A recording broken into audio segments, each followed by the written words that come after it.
Allora, buon pomeriggio dalla Corte Benedettina qui di Legnaro, di Veneto di Coltura. Allora, direi che possiamo cominciare subito, i lavori vengono introdotti dall'assessore. Prego, Assessore. Assessore Franco Manzato.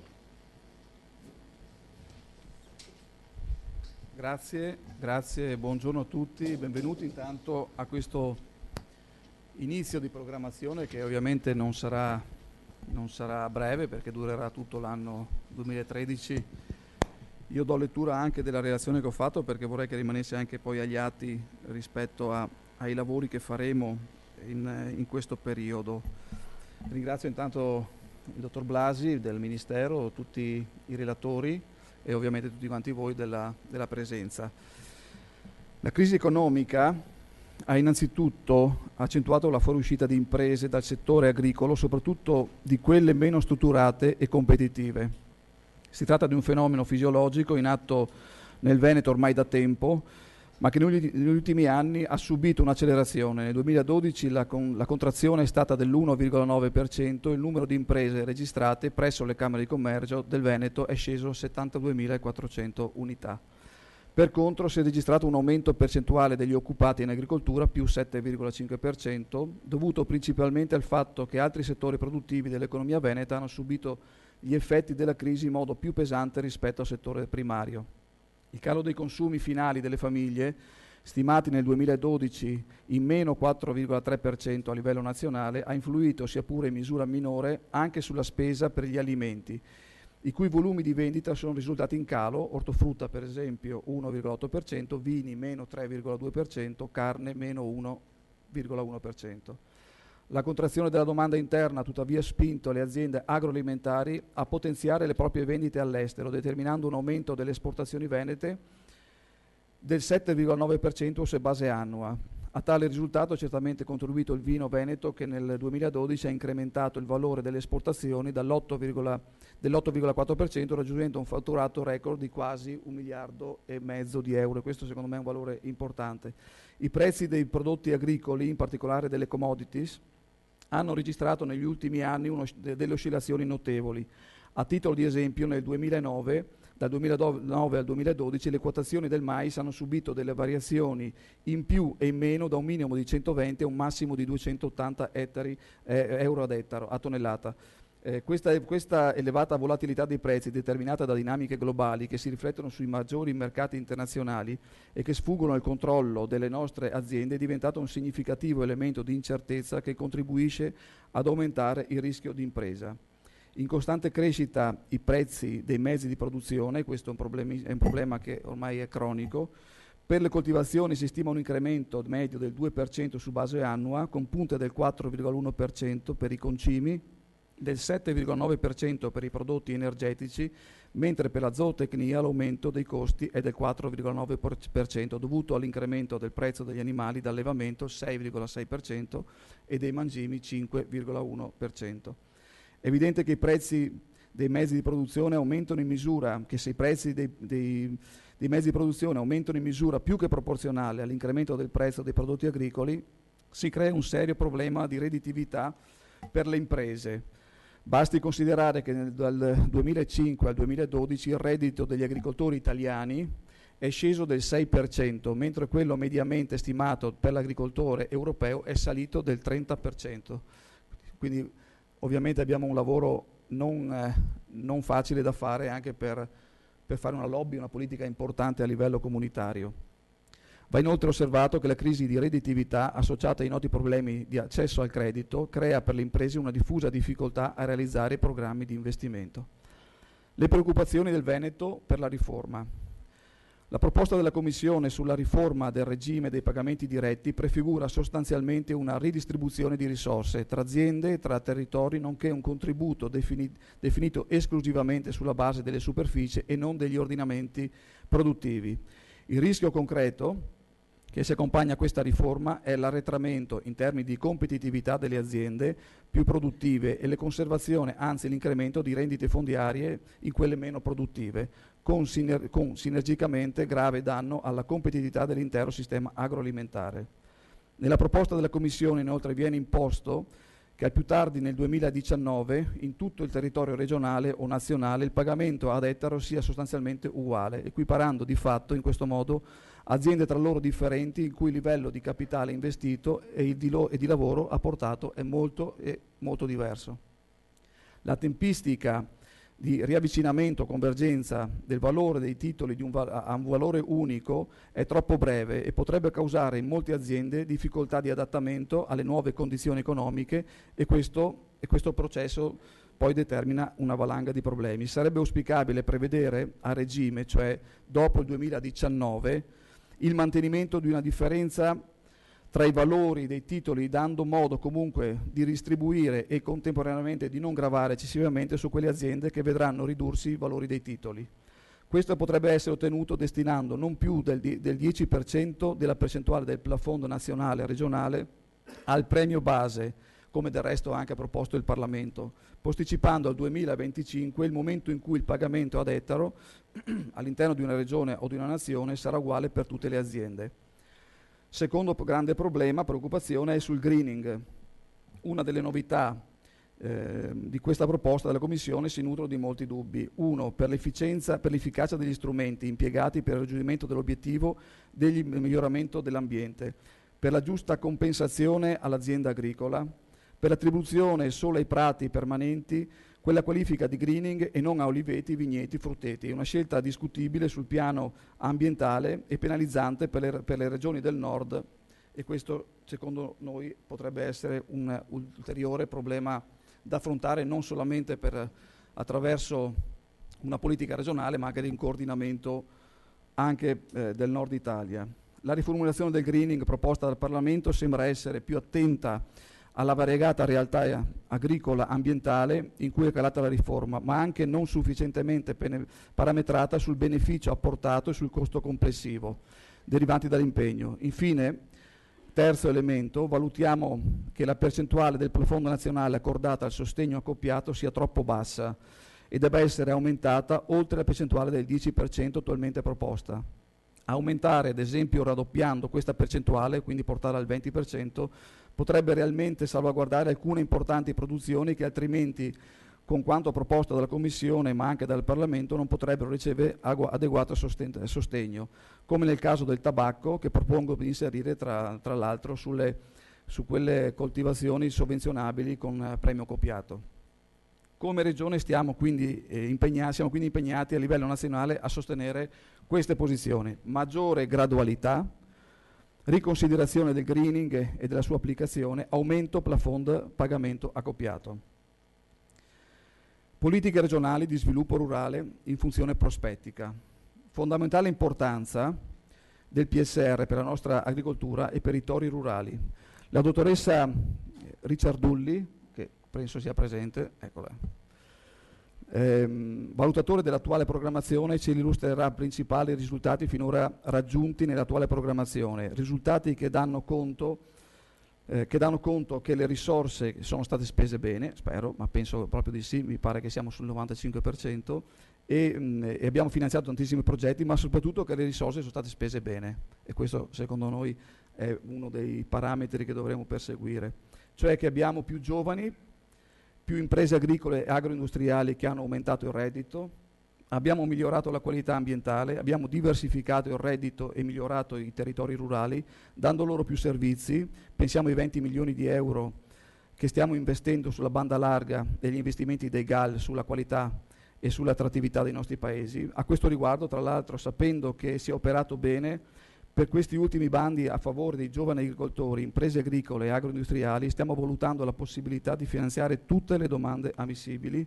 con le pochissime risorse residue del programma che destiniamo allo sviluppo delle imprese competitive. Oltre agli oltre 70 milioni di euro a bando, ne dovremo aggiungere circa altri 12, stiamo vedendo dove reperirli, questo è il compito del dottor Comacchio, ovviamente. Così come abbiamo fatto sull'agroalimentare, dove siamo andati a rischiare il fondo del barile per finanziare le domande di impianto di nuove siepi, progetti forestali di recupero e di valorizzazione del patrimonio boschivo, mettendo poi anche a bando risorse fresche per la misura 214 I3 per la prosecuzione nel 2013 degli impegni scaduti e per l'indennità compensativa. Nemmeno un euro ovviamente della nostra programmazione deve essere inutilizzato, questo è ovviamente l'obiettivo che ci siamo dati. Ovviamente siamo qui per decidere cosa faremo nel 2014-2020. Abbiamo necessità di innovare nella continuità, quindi valorizzare quello che di buono abbiamo fatto e mettere però più ancora innovazione nel programma. Porsi obiettivi più chiari rispetto ai fabbisogni veri delle imprese e del mondo rurale, concentrare e finalizzare di più misure e interventi, questa è un'indicazione molto chiara che abbiamo dato anche al forum, semplificare, informare, dialogare, fare rete a tutti i livelli in un rapporto basato sulla fiducia. Dobbiamo sostenere chi innova, chi si organizza e fa rete per competere traguardando la sostenibilità e il territorio rurale come fattori di sviluppo. Perché queste sono le sollecitazioni anche che ci arrivano dalla Comunità Europea. Infatti le priorità sono innovazione, competitività delle imprese agricole, organizzazione delle filiere efficienti, dare maggior peso contrattuale ai produttori agricoli, assicurare la sostenibilità tra tutela delle risorse naturali e contrasto e adattamento al cambiamento climatico, salvaguardare integrità e il protagonismo dei territori rurali. Molti di questi concetti nell'agenda delle priorità che abbiamo costruito insieme 2 anni fa ci sono già. Vi ricordo che siamo partiti già 2 anni fa nella costruzione di questa progettualità, anche con la conferenza che poi si è protratta e ha visto la luce nel forum e sta proseguendo i propri lavori. Il percorso di confronto che iniziamo oggi entro fine anno dovrà portarci a un nuovo programma di sviluppo rurale 2014-2020. Dove vogliamo andare? Dobbiamo fare scelte chiare, mirate per una nuova programmazione, evitando i contributi a pioggia. Questo per me sarà determinante. Non possiamo più andare ovviamente a contributi a pioggia, anche la capacità di misurarci su questo livello sarà determinante per la qualità della programmazione e anche per la qualità, secondo me, di tutto il comparto agricolo. Non dobbiamo assolutamente dividere le risorse se non in modo assolutamente efficace per le inefficaci. Lo dico perché, chiudendo, io credo che tutto il comparto che oggi si appresta, cioè tutti noi, i stakeholder, la regione, gli imprenditori che si apprestano a disegnare il nuovo piano di sviluppo rurale hanno secondo me anche alcune responsabilità in più. Innanzitutto quella di rappresentare in Italia e a livello veneto, ma comunque nell'economia generale, uno dei pochi punti di forza che ancora ha il sistema italiano.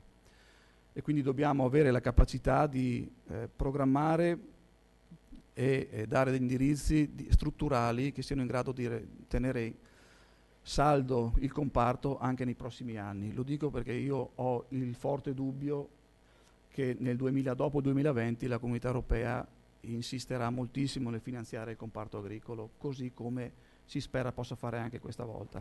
Quindi la responsabilità che abbiamo dal mio punto di vista è fare un piano di sviluppo rurale e una programmazione degna di una regione come quella del Veneto, che non vuole solamente distribuire risorse ma essere leader a livello nazionale, con un comparto che possa essere anche dopo il 2020, anche senza contributi comunitari, competitivo.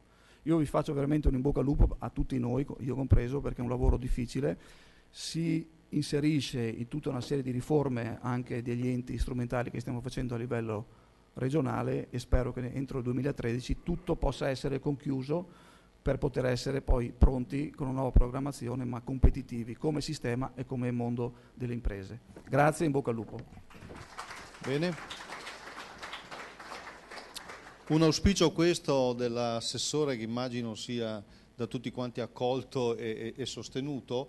Allora continuiamo con i lavori, questa era l'apertura, vedete è un percorso molto importante, molto difficile, peraltro dobbiamo segnalare che questo è un percorso su base nazionale che verrà poi condotto dalla nuova ministra, non so come si dice, quindi dalla ministra De Girolamo, la quale so che è già stata al Consiglio della Pesca e comunicati dicono che lei è contenta. Adesso a fine mese ci sarà quello a Dublino, quello appunto dei ministri dell'agricoltura, vediamo che cosa succederà. Allora, il FERS 2014-2020 è lo stato di avanzamento del negoziato sulla riforma della politica agricola comune. Tutti quanti noi conosciamo Giuseppe Blasi, il dottor Giuseppe Blasi, che è della Direzione Generale dello Sviluppo Rurale, delle Infrastrutture e dei Servizi, conosciamo molto bene, lo apprezziamo e lo ascoltiamo volentieri. Troppo buoni. Tanto grazie per questa occasione, grazie all'assessore, ai colleghi regionali, a tutti quanti voi, perché viene un momento abbastanza delicato del negoziato, soprattutto della vita politica italiana, che ci ha portato in questa situazione in cui siamo costretti a prendere molto presto delle decisioni e di fatto di discussione a livello di vertici non ce n'è più stato, perché la tornata elettorale di fatto ha bloccato ad esempio i lavori della conferenza Stato-Regione. Siamo andati avanti a livello tecnico, però molte cose le dovremo presto affrontare e arrivare a decisioni il prima possibile.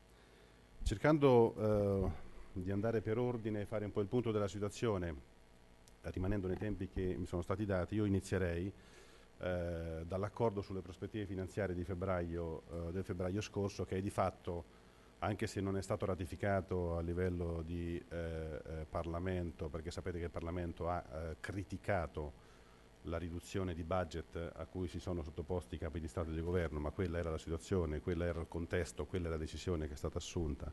Potrà essere migliorata, non sappiamo di quanto, però sappiamo che quello è il budget di partenza che su cui noi dobbiamo fare riferimento. Dicevo che con quell'accordo finalmente si è dato un impulso decisivo a tutto il negoziato sulla riforma, perché se mancava l'accordo sulle risorse, chiaramente c'era anche molto scoramento nella squadra che lavorava alla programmazione, se non si sapeva poi di quante risorse si poteva contare.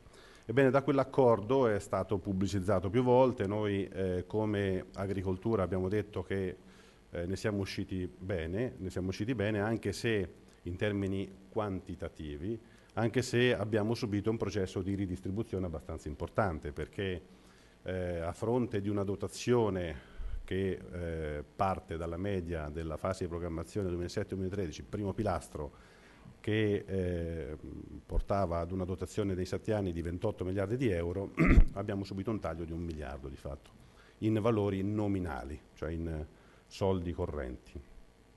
Questo miliardo di taglio è stato più che compensato con una dotazione sul secondo pilastro che ci è stata incrementata di 1,5 miliardi di euro, da 9 a 10,5 miliardi circa, 10,450, poi i numeri ancora non sono stati formalizzati perché deve essere calcolata l'indicizzazione, insomma, però diciamo grosso modo questo è l'ordine delle cifre su cui noi ci andiamo a confrontare. Questo 1,5 miliardi in più è stato incrementato di altri 560 milioni che però non stanno dentro al Fondo Europeo di Sviluppo Rurale, ma stanno dentro al FERS, Fondo Europeo di Sviluppo Regionale, e stanno concentrati nelle 5 regioni della convergenza. Perché è successo questo? Perché è stato fatto un accontentamento del sistema Italia come contribuente netto nell'agricoltura, però non c'era più spazio attraverso il FEASR, perché quando verranno distribuite le tabelle in cui ci sono tutti i 27, anzi 28 con la Croazia, si vedrà che avremo una percentuale di riparto che è altissima, quindi non c'erano le condizioni per giustificare un'ulteriore assegnazione, quindi a livello politico si decise che questa dotazione andasse ad essere collocata dentro il FERS, e spazio ce n'era nelle regioni della convergenza per i parametri legati a tanti soldi per numero di occupati, tanti soldi per in relazione al PIL, eccetera. Meccanismi su cui non mi dilungo. A che punto siamo? Dopo l'accordo politico sia in Parlamento che in Consiglio dei Ministri dell'Agricoltura di marzo, il mandato è stato conferito a entrambi i contesti nel marzo, sono iniziati i triloghi. I triloghi sono, diciamo, un negoziato molto serrato, estenuante, in cui partecipano Consiglio, Commissione e Parlamento, quindi i vari presidenti che hanno il mandato, quindi il commissario, il presidente De Castro per il Parlamento europeo e il presidente del Consiglio che è in capo all'Irlanda. Questi triloghi si dovranno concludere entro giugno, perché tutti dicono e auspicano che sulla vicenda riforma, politica agricola, politiche anche strutturali, si possa mettere la parola fine per quanto riguarda i regolamenti principali nel mese di giugno. Però non è che siamo assolutamente sicuri che questo accada. Scusate, tutti lavorano per far sì che si riesca a raggiungere entro quella data ad un accordo finale. Lunedì scorso c'è stato un Consiglio dei Ministri dell'Agricoltura e della Pesca, in realtà è stato molto più importante per la pesca che non per l'agricoltura. Ad esempio, per l'agricoltura si è discusso, la presidenza irlandese ha riportato in Consiglio la discussione su 3 temi su cui sta maturando una serie di difficoltà negoziali perché non c'è accordo tra i 3 partecipanti al trilogo. I 3 temi sono tutti legati alla obbligatorietà o meno di prevedere qualcosa. Uno è sulla misura giovani, cioè obbligatorietà o meno di prevedere la misura che prevede la maggiorazione del 25% per 5 anni senza che vi sto a spiegare. L'altra era l'obbligatorietà o meno per il regime sulle piccole imprese, sulle piccole aziende. E l'altro elemento, non me lo ricordo, era la lista, poi lo dico dopo cos'era? Giusto, grazie Andrea. Era l'obbligatorietà o meno di prevedere una lista di regole per quanto riguarda l'agricoltore attivo. Allora, indipendentemente dal fatto che si decida che sia obbligatorio o meno, noi abbiamo raggiunto importanti risultati in questo contesto e per noi è importante che da questi risultati non si arretri. Poi, se il testo finale dovesse prevedere l'obbligatorietà o meno, comunque è importante che lo Stato membro sia messo nelle condizioni di poter decidere il da farsi su questo tema. Vediamo quali sono i tempi. Se diciamo, i tempi del negoziato dovessero essere rispettati con il prossimo mese di giugno, noi ci troveremo in una situazione abbastanza kafkiana alla fine, perché è abbastanza complessa la situazione. Tra l'altro c'è contemporaneamente un regolamento transitorio che è stato appena proposto e che dovrebbe disciplinare questa fase di passaggio tra il 2013 e il 2015 per regolamentare tutta una serie di aspetti che si pensava potessero partire in maniera sincrona, invece sincrona non lo sono. Perché? Perché sappiamo già, e questo è stato detto più volte, che il regime dei pagamenti diretti partirà a regime, cioè entrerà in forze al 100% a partire dal 2015. Sappiamo però pure che le politiche di sviluppo rurale partiranno dal 1 gennaio 2014, quindi quando parliamo del regime dei pagamenti diretti parliamo anche delle regole legate al greening, tutti gli aspetti diciamo, più innovativi della riforma che in qualche maniera in questo momento destano particolari preoccupazioni. Però non partirà nel 2015 il discorso finanziario, cioè le regole sul primo pilastro saranno regole nuove a partire dal 2015, ma le risorse sono quelle dell'accordo di febbraio a partire dal 1 gennaio 2014. Quindi significa che ci saranno meno risorse perché sapete l'intera partita politica agricola comune comunque a livello comunitario ha subito una importante decurtazione e quindi le minori risorse saranno messe a disposizione a partire dal 2014, comunque in quel quadro a cui facevo riferimento prima io, cioè i 27 miliardi primo pilastro e i 10,5 miliardi del secondo pilastro.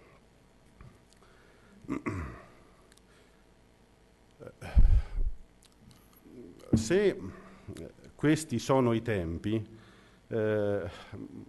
noi saremmo sicuramente chiamati ad assumere decisioni molto importanti e su questo siamo fortemente in ritardo, proprio perché il sistema purtroppo ha subito una situazione di stop, perché prima l'assessore ha fatto riferimento a 3-4 questioni molto importanti che sono delicatezza per la Regione Veneto del processo di ridistribuzione delle risorse legate alla reconvergenza, alla flat rate e via dicendo, il tema del greening su cui c'è grande sensibilità, la parte accoppiata del premio e poi la qualità della spesa nei PSR. Questi sono i temi che mi sono segnato che sono sicuramente politicamente più rilevanti. Io chiaramente non è che sono qui per dare delle risposte perché non ho il mandato per farlo, anche perché di questa vicenda la conferenza Stato-Regione, o meglio la Commissione Politiche Agricole e il Ministro ancora non hanno avuto modo di affrontare la vicenda in maniera dettagliata, però sappiamo già che su questi temi avremo da affrontare dei nodi molto importanti. Tanto tutti sanno che il processo di ridistribuzione delle risorse del primo pilastro, come lo facciamo, danneggia alcune regioni e ne avvantaggia altre. Immagino che al di là della bontà delle simulazioni che sono state fatte, che tutti sono pronti a smentire fino a che non c'è il timbro sopra per paura di essere attaccati, però comunque sia è logico che a seconda di quali settori prevalgono su un certo territorio e per come andrà la riforma è logico che ci saranno delle conseguenze.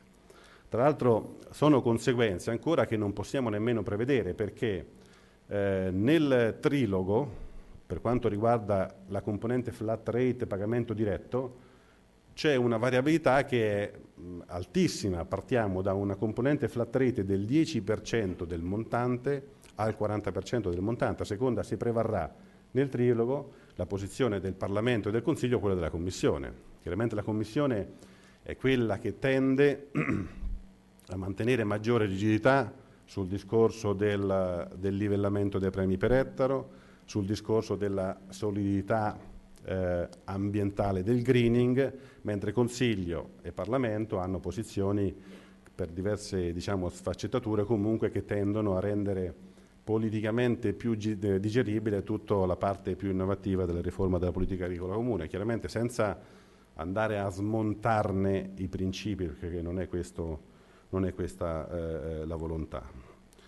In questo contesto la posizione italiana è a tutti nota e quindi è stato votato, diciamo, è stato votato in Consiglio, ma è anche la stessa posizione del Parlamento, quella di cercare di rendere più soft possibile questo processo di riallineamento, perché noi partiamo da una situazione che privilegia il pagamento storico, quindi partiamo dalla situazione peggiore possibile, mentre altri la regionalizzazione l'hanno già fatta da tempo. Tra l'altro, apro una parentesi, se l'avessimo fatta anche noi probabilmente non ci saremmo trovati con 3 milioni di ettari fuori dal calcolo del premio medio per ettaro, perché sapete che quando poi si è andata a misurare i criteri di riattribuzione delle risorse del primo pilastro tra i vari Stati membri era la superficie eleggibile. La superficie eleggibile non è quella Istat, è quella su cui c'è il titolo, e noi il titolo purtroppo l'abbiamo lasciato su basi storiche e quindi abbiamo escluso quasi 3 milioni di ettari, che è un quarto della SAU che potenzialmente sarebbe eleggibile.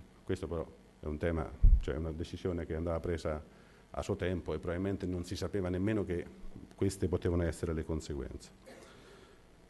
Il greening, la posizione è a tutti nota, diciamo, abbiamo cercato di condurre sui nostri interessi, ma non per fare attività speculativa, per essere il più possibile allineati a quella che è quelle che sono le caratteristiche strutturali dell'agricoltura italiana. Le colture permanenti che erano escluse dal greening, finalmente siamo arrivati a condividere una posizione in Consiglio che in qualche maniera è ancora meglio rappresentata in Parlamento, in maniera tale che le colture permanenti, se non intensive, poi dopo bisognerà stabilire cosa vuol dire intensivo, comunque se non intensive sono greening soddisfatto. E già questo è un elemento che nella proposta della Commissione non c'era, poi vedremo come andrà a finire.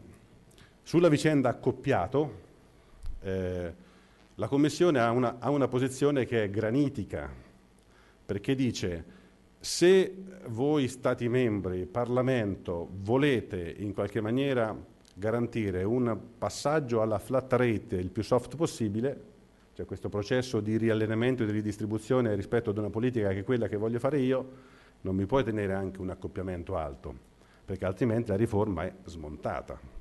Allora qui bisogna scegliere o la botte piena o la moglie ubriaca e quindi vedere quale sarà il livello di compromesso raggiungibile. Oggi a fronte del 10% che è consolidato, in Consiglio si è arrivati a condividere un 12%. È evidente che la componente accoppiata è una parte strategica per noi, perché è quella componente che ci permetterebbe di andare a compensare chi dal processo ridistributivo subisce più danni.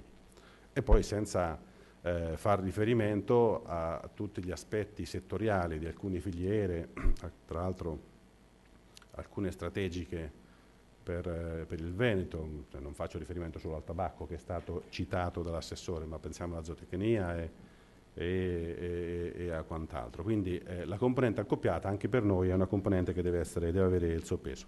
Sul tabacco abbiamo detto e abbiamo insistito, d'altronde è logico che nel partenariato europeo si tenda a accentuare le posizioni in relazione agli interessi specifici.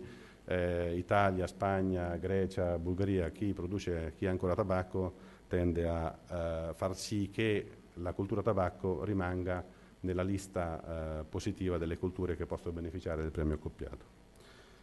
E poi c'è tutta la vicenda dei PSR su cui tornerò subito dopo. Tornando ai tempi e alle difficoltà di dover raggiungere dei compromessi in termini decisionali sul piano nazionale, noi saremo costretti a dire molto presto, perché nell'accordo di partenariato vanno indicate determinate cose. L'accordo di partenariato la Commissione ci sta martellando perché ha mandato un questionario, adesso il questionario verrà inviato alle regioni, praticamente si chiede di dire con i soldi che abbiamo cosa andiamo a fare e con quanti programmi lo facciamo. Quindi già le scelte più importanti le dobbiamo fare prima dell'estate, perché prima dell'estate un documento che abbia queste caratteristiche deve essere mandato a Bruxelles per far sì che poi parta tutto il sistema di preparazione dei vari programmi e ci consenta non di partire il 1° gennaio 2014 perché sarà impossibile, lo sarà anche perché molto probabilmente non ci saranno i regolamenti attuativi approvati, però poter inviare un documento, cioè tutti i nostri documenti di programmazione entro il primo semestre 2014 in maniera tale da sapere cosa dobbiamo fare sia con l'estensione degli impegni vecchi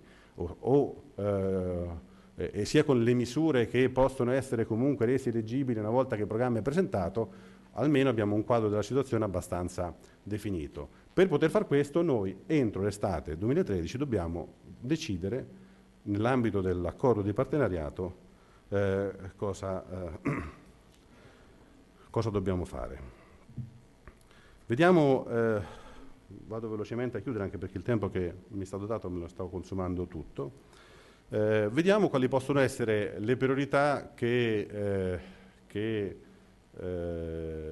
su cui stiamo concentrando la nostra attenzione, lo stiamo facendo un po' noi, come filiera settoriale mondo agricolo, un po' perché partecipiamo a questo mega cantiere che è quello della partecipazione all'accordo di partenariato nel cui contesto abbiamo tutti gli altri fondi strutturali. Allora, vi ricordo che rispetto all'attuale dotazione finanziaria noi abbiamo sviluppo rurale circa 1,5 miliardi di euro in più. Allora, la partita riparto risorse tra regioni e tra programmi sullo sviluppo rurale non è solo una partita tra noi agricoli, ma è una partita col Ministero dell'Economia. Perché questo? Perché se vedete qual è la difficoltà che non solo voi, ma in molti altri contesti regionali, la difficoltà anche nella spesa di andare a modificare delle regole che sono certe volte più nella forma che non nella sostanza. Noi abbiamo grandi difficoltà di negoziato con il Ministero dell'Economia per l'attivazione della quota nazionale delle risorse. Il Ministero dell'Economia già ha iniziato a dire, e lo imporrà nel contratto di partenariato, siccome le regole di cofinanziamento sono state diversissime tra fondi e tra programmi, anche noi abbiamo speculato su questo perché l'accordo di riparto dei fondi FEASR 2007-2013 è stato raggiunto spingendo, calcando un po' la mano sul cofinanziamento nazionale su alcune regioni che venivano particolarmente o si sentivano particolarmente danneggiate nel riparto sulla base dei parametri che poi abbiamo deciso di adottare. Allora, quelle regioni hanno avuto una compensazione a livello nazionale con più fondi da parte del Ministero dell'Economia, con più fondi nazionali. Non è successo solo con l'agricoltura, è successo anche con il Fondo Sociale Europeo, perché addirittura nel Fondo Sociale Europeo per alcuni programmi la Regione non partecipa finanziariamente al cofinanziamento, mette tutto lo Stato, proprio perché è stato necessario raggiungere questa decisione in un contesto politico a cui io non ho partecipato, perché era l'unico modo per chiudere l'accordo. Ora il Ministero dell'Economia, conscio, consapevole di questa situazione, ci dice: amici cari, di soldi non ce ne sono, questi sono gli unici soldi a disposizione, mettiamoci d'accordo sulle regole. E per me le regole, per me Ministero dell'Economia, significano che la quota nazionale è ripartita 50 e 50, indipendentemente dalle misure. Noi su questo è il punto di partenza. Se fosse così saremmo in una situazione drammatica. Insomma, ai colleghi regionali che mi guardano sanno benissimo perché. Perché noi oggi partecipiamo con una quota regionale media che è inferiore al 10%.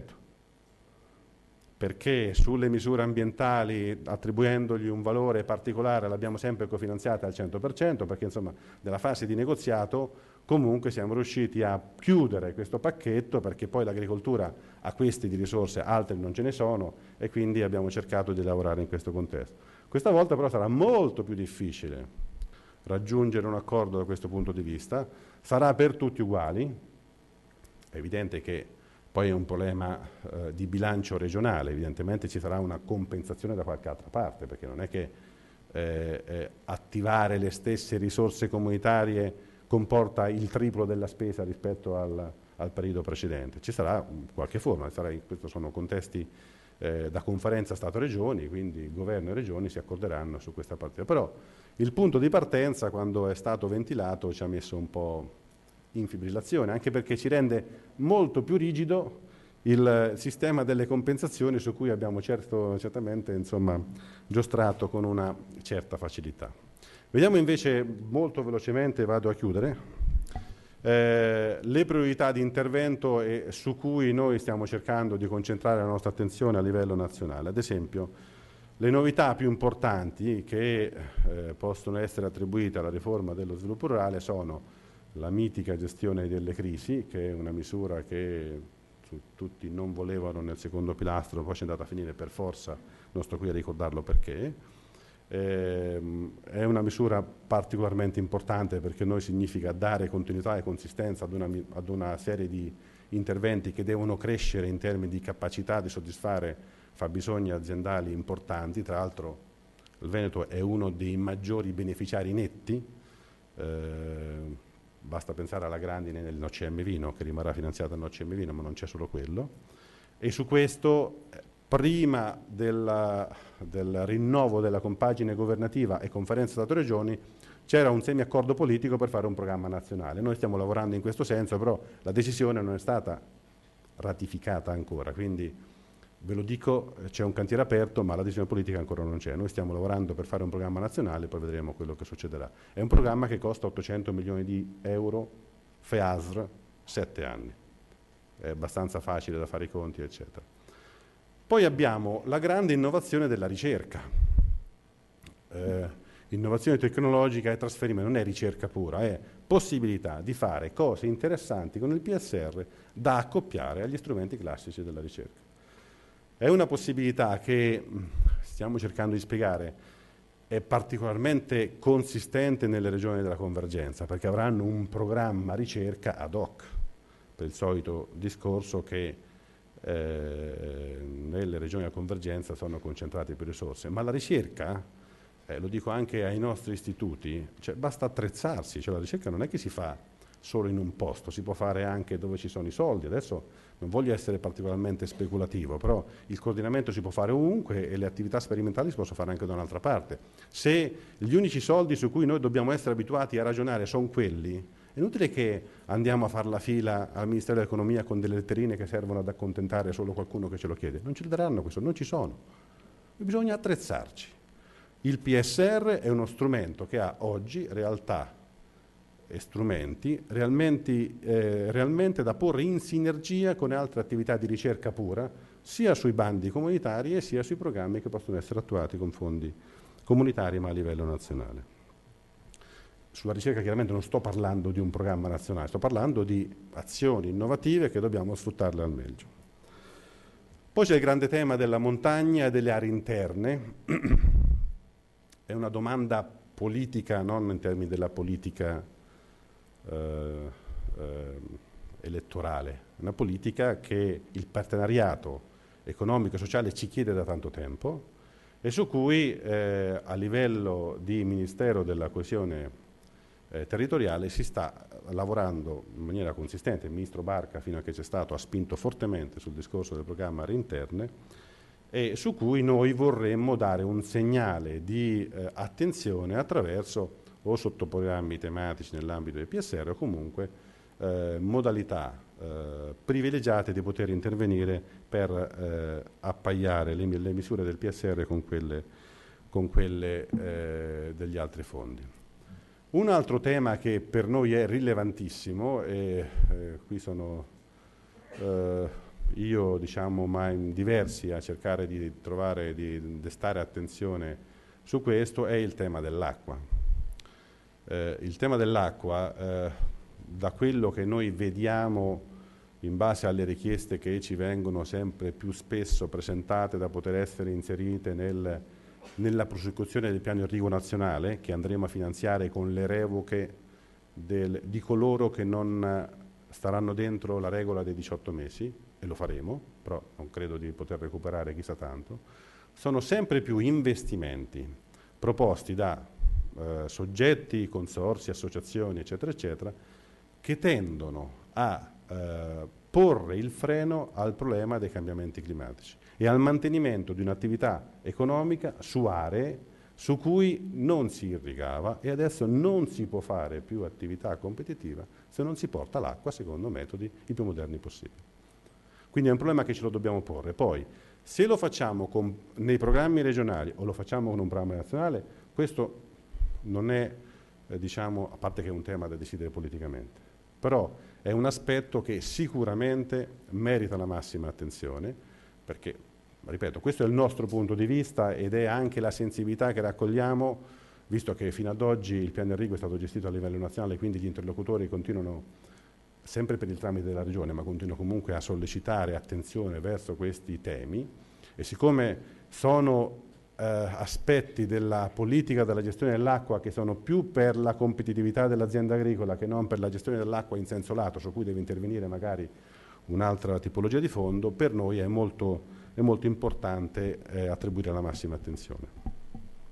Chiudo facendo riferimento ad un'altra tematica che per noi è rilevantissima, e magari parlo di una regione dove questo tema per situazione strutturale propria, siamo ospitati da Veneto Agricoltura, quindi è una struttura che fa attività in maniera consistente, però il tema dei servizi e della consulenza è un aspetto che è stato abbandonato da tempo. Anche qui non parlo di iniziative nazionali, parlo di politiche da fare nei singoli programmi, perché sono temi che sono fortemente connessi ad un sostegno alla competitività del sistema e ad un servizio all'agricoltore che serve a togliergli l'onere che sarebbe conseguente all'obbligo di attuare tutta una serie di politiche che sono nel contesto ambientale. Benessere animale, fitofarmaci, nitrati, tutti questi aspetti che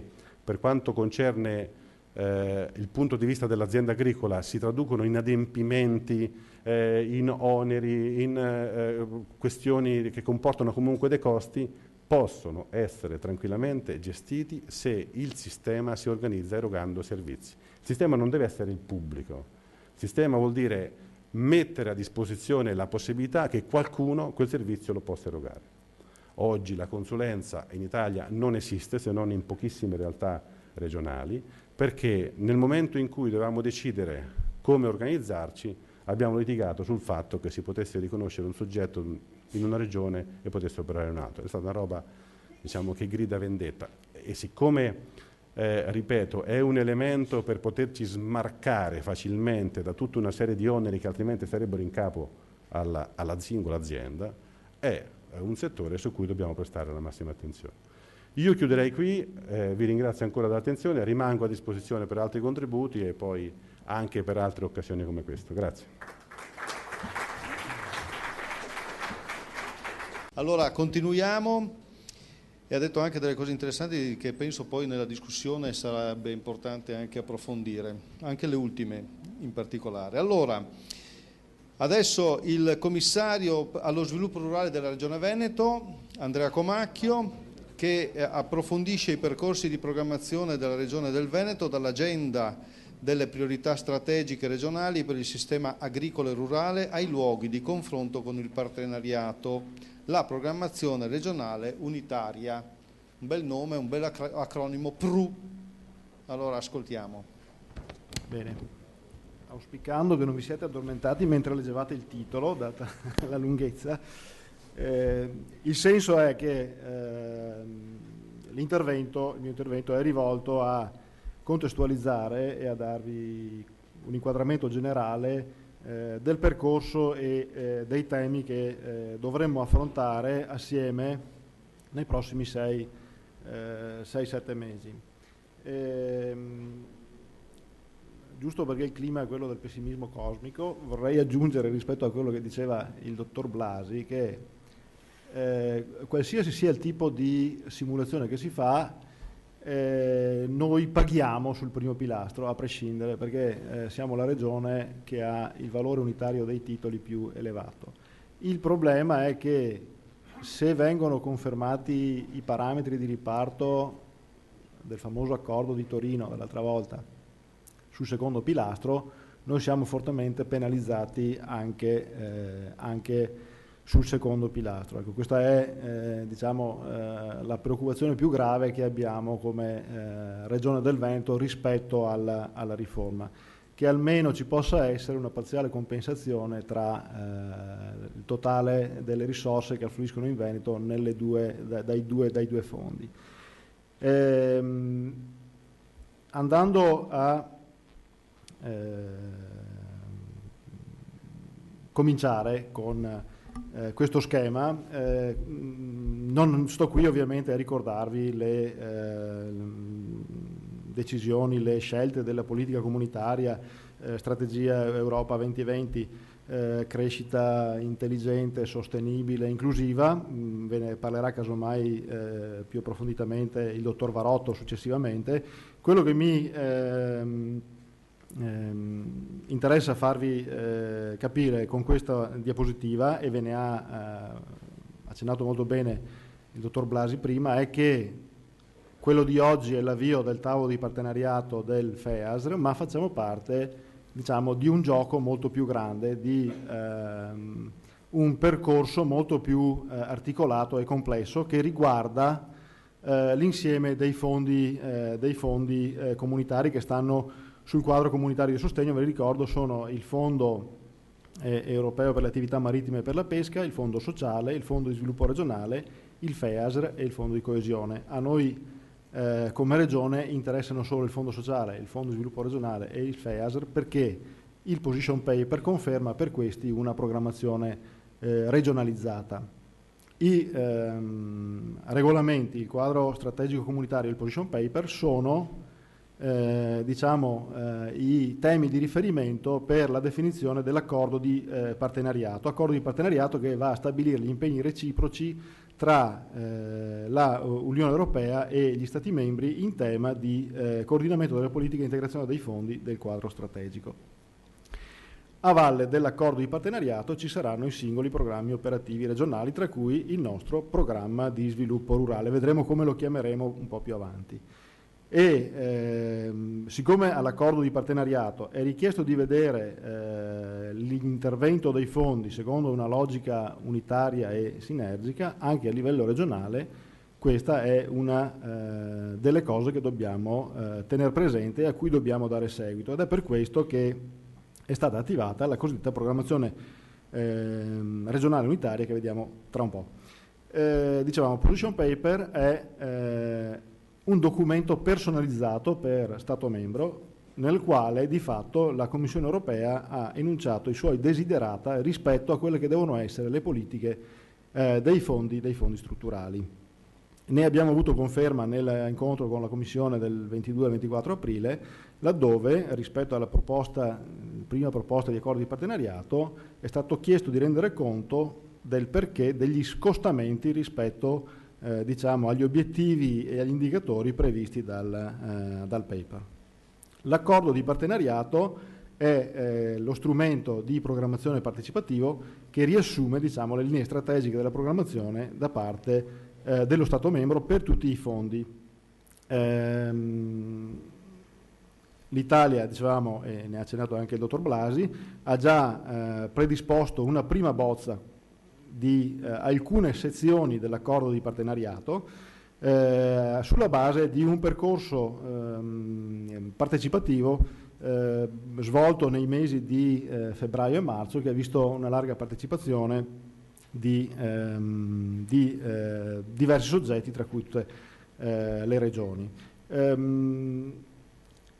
Il documento Barca è un documento in realtà molto complesso, che cerca di mettere assieme, secondo l'architettura degli obiettivi tematici, degli 11 obiettivi tematici proposti dal regolamento generale, le diverse tipologie di intervento a seconda del fondo prevalente. Venendo ai tempi, con tutte le subordinate che vi ha illustrato il dottor Blasi prima, e questo è il nostro, orizzonte temporale, è previsto che entro 4 mesi dall'approvazione del regolamento gli Stati membri, ciascuno Stato membro, presenti il suo accordo di partenariato, che sarà approvato poi nei 4 mesi successivi se vengono recepite le eventuali osservazioni formulate dalla Unione Europea, e nei 3 mesi successivi dall'accordo di partenariato devono essere comunicati alla Unione Europea tutti i programmi operativi, quindi anche gli eventuali programmi di sviluppo rurale, che saranno approvati nei 6 mesi successivi, ovvero la Commissione avrà 3 mesi per formulare proprie osservazioni e la Regione avrà conseguentemente il tempo per rispondere, per essere approvato nei successivi 3 mesi. Dicevamo che per rispondere a questa logica unitaria, la Giunta regionale il 25 di marzo ha individuato un percorso partenariale anche per la programmazione regionale unitaria, individuando un assetto organizzativo tramite un gruppo tecnico di coordinamento coordinato dal segretario generale della programmazione e di cui fanno parte un rappresentante per ciascuno dei fondi. Poi c'è un gruppo operativo, che che è quello che predispone i documenti, effettua le analisi, eccetera, che è presieduto dal dottor Cecchinato, che è la nostra autorità di gestione per il FEASR, e poi sono definite le modalità operative, gli strumenti, la governance e gli obiettivi regionali. C'è anche una cabina di regia politica che è costituita dai 3 assessori di riferimento dei fondi, che sono l'assessore Manzato per lo sviluppo rurale, l'assessore Donazzan per il fondo sociale e l'assessore Ciambetti per quanto riguarda il fondo di sviluppo regionale. Dicevo, facciamo parte. Questo è un tavolo che fa parte di un partenariato più ampio. Per la programmazione unitaria, la delibera del 25 di marzo prevede che sia costituito un partenariato generale per la programmazione unitaria che si riconduce sostanzialmente al Patto per il Veneto 2020. In quella sede verranno anche, ed è già stato avviato, un raccordo con il Consiglio regionale, perché in base al nuovo statuto e alla legge regionale 26 del 2011 i programmi operativi dei fondi dovranno essere approvati dal Consiglio regionale. Esaurita questa prima fase di inquadramento generale, passiamo ai contenuti specifici, sempre molto superficialmente, previsti dal regolamento sullo sviluppo rurale. Gli elementi di maggiore novità sono sostanzialmente 5. Il primo è un maggior orientamento alla performance. Occorre istituire un sistema puntuale di valutazione delle prestazioni, e questo è un elemento centrale per tutte le fasi della programmazione e poi dell'attuazione degli interventi. C'è sicuramente un quadro di orientamento più chiaro basato su 6 priorità e su una serie di focus area. La bozza di regolamento ne propone 18 come base per la programmazione, come orientamento per la programmazione. Ci sono 3 obiettivi trasversali che attraversano tutta la politica dell'Unione Europea, che sono l'innovazione, l'ambiente e la mitigazione e l'adattamento al cambiamento climatico. C'è sicuramente una maggiore flessibilità. Non abbiamo più una rigida catalogazione delle misure per asse prioritario, ma le diverse misure possono essere diversamente orientate in funzione della focus area e del bisogno a cui effettivamente vanno a rispondere. Se mi passate un paragone, la logica sarà molto più simile all'ultimo bando, al 2660, con la misura 121 interventi ambientali, che non ai primi bandi in cui gli interventi erano generalisti e generici. Ci verrà chiesto di essere molto più precisi nell'individuazione dei bisogni e molto più puntuali nella definizione delle risposte da dare a questi bisogni, anche attraverso la selezione delle misure e degli interventi. Un maggiore orientamento ai risultati, diciamo, attraverso tutti quelli che erano i vincoli finanziari tra i diversi assi, essendo rilevante, diciamo, invece il conseguimento dell'obiettivo per cui viene proposta una determinata misura. Dicevamo, il regolamento propone 6 priorità. La prima è relativa al trasferimento della conoscenza e allo sviluppo dell'innovazione nel settore agricolo e forestale, che si traduce poi in 3 focus area. Qui il centro è, diciamo, per lo sviluppo delle aree rurali è l'innovazione come motore e l'attenzione al capitale, o forse sarebbe meglio alla risorsa, dire alla risorsa umana, quindi allo sviluppo anche formativo per tutta la carriera professionale. Le priorità 2 e 3 le mettiamo assieme perché di fatto costituiscono 2 facce della stessa medaglia, e quindi lo sviluppo, diciamo, della redditività delle imprese. Da un lato quindi abbiamo il potenziamento della competitività e dall'altro diciamo, l'organizzazione della filiera e la gestione dei rischi nel settore agricolo. Già andando a vedere la declinazione delle focus area ci rendiamo conto che l'approccio è molto meno generico di questo periodo di programmazione. Non troviamo il termine ammodernamento delle imprese, troviamo ristrutturazione, troviamo delle categorie molto puntuali verso cui orientare gli interventi. Questo, diciamo, deve orientare anche poi l'analisi, la selezione dei fabbisogni e delle risposte che occorre dare. Le priorità 4 e 5, anche queste le leggiamo assieme perché anche queste sono, diciamo, 2 facce di una medesima medaglia. Se volete, semplificando al massimo, da una parte la tutela e dall'altra parte la sostenibilità. Sostenibilità, che è un termine che rischierà di essere anche abusato nel proseguo dei lavori. Per ricordare una battuta, diciamo che per noi dovrebbero ancora essere rilevanti le priorità 2 e 3. Passatemi la battuta, l'altro giorno l'ho fatto con i miei collaboratori, ho detto: ma in Veneto forse siamo ancora in un settore economico in cui prevale l'economia dell'impresa, non siamo ancora, diciamo, un presepe destinato a qualche magio filantropo che passeggia per migliorare il paesaggio, eccetera. Allora forse declinare bene questi bisogni è quello che poi ci chiederà anche la Commissione. Infine, la 6ª priorità è più orientata allo sviluppo integrato e ai bisogni dei territori. Attenzione, una questione importante è che non necessariamente il programma dovrà contenere tutte le priorità e tutte le focus area. Potrà contenere anche altri focus a seconda di quello che identificheremo come bisogni a seguito dell'analisi. Questo è il processo che dovremo affrontare nei prossimi mesi, in parte è già avviato per quanto riguarda in particolare l'analisi, e queste fasi saranno quelle che andranno anche a scandire i momenti in cui ci vedremo come tavolo di partenariato, quindi dall'analisi l'individuazione dei fabbisogni e sulla base dei fabbisogni e delle risorse l'individuazione delle strategie. Questo è il flusso completo delle attività da svolgere, accompagnato dalla temporizzazione. Il nostro orizzonte, come dicevamo, arriva a dicembre 2013, gennaio 2014, per arrivare alla approvazione del programma.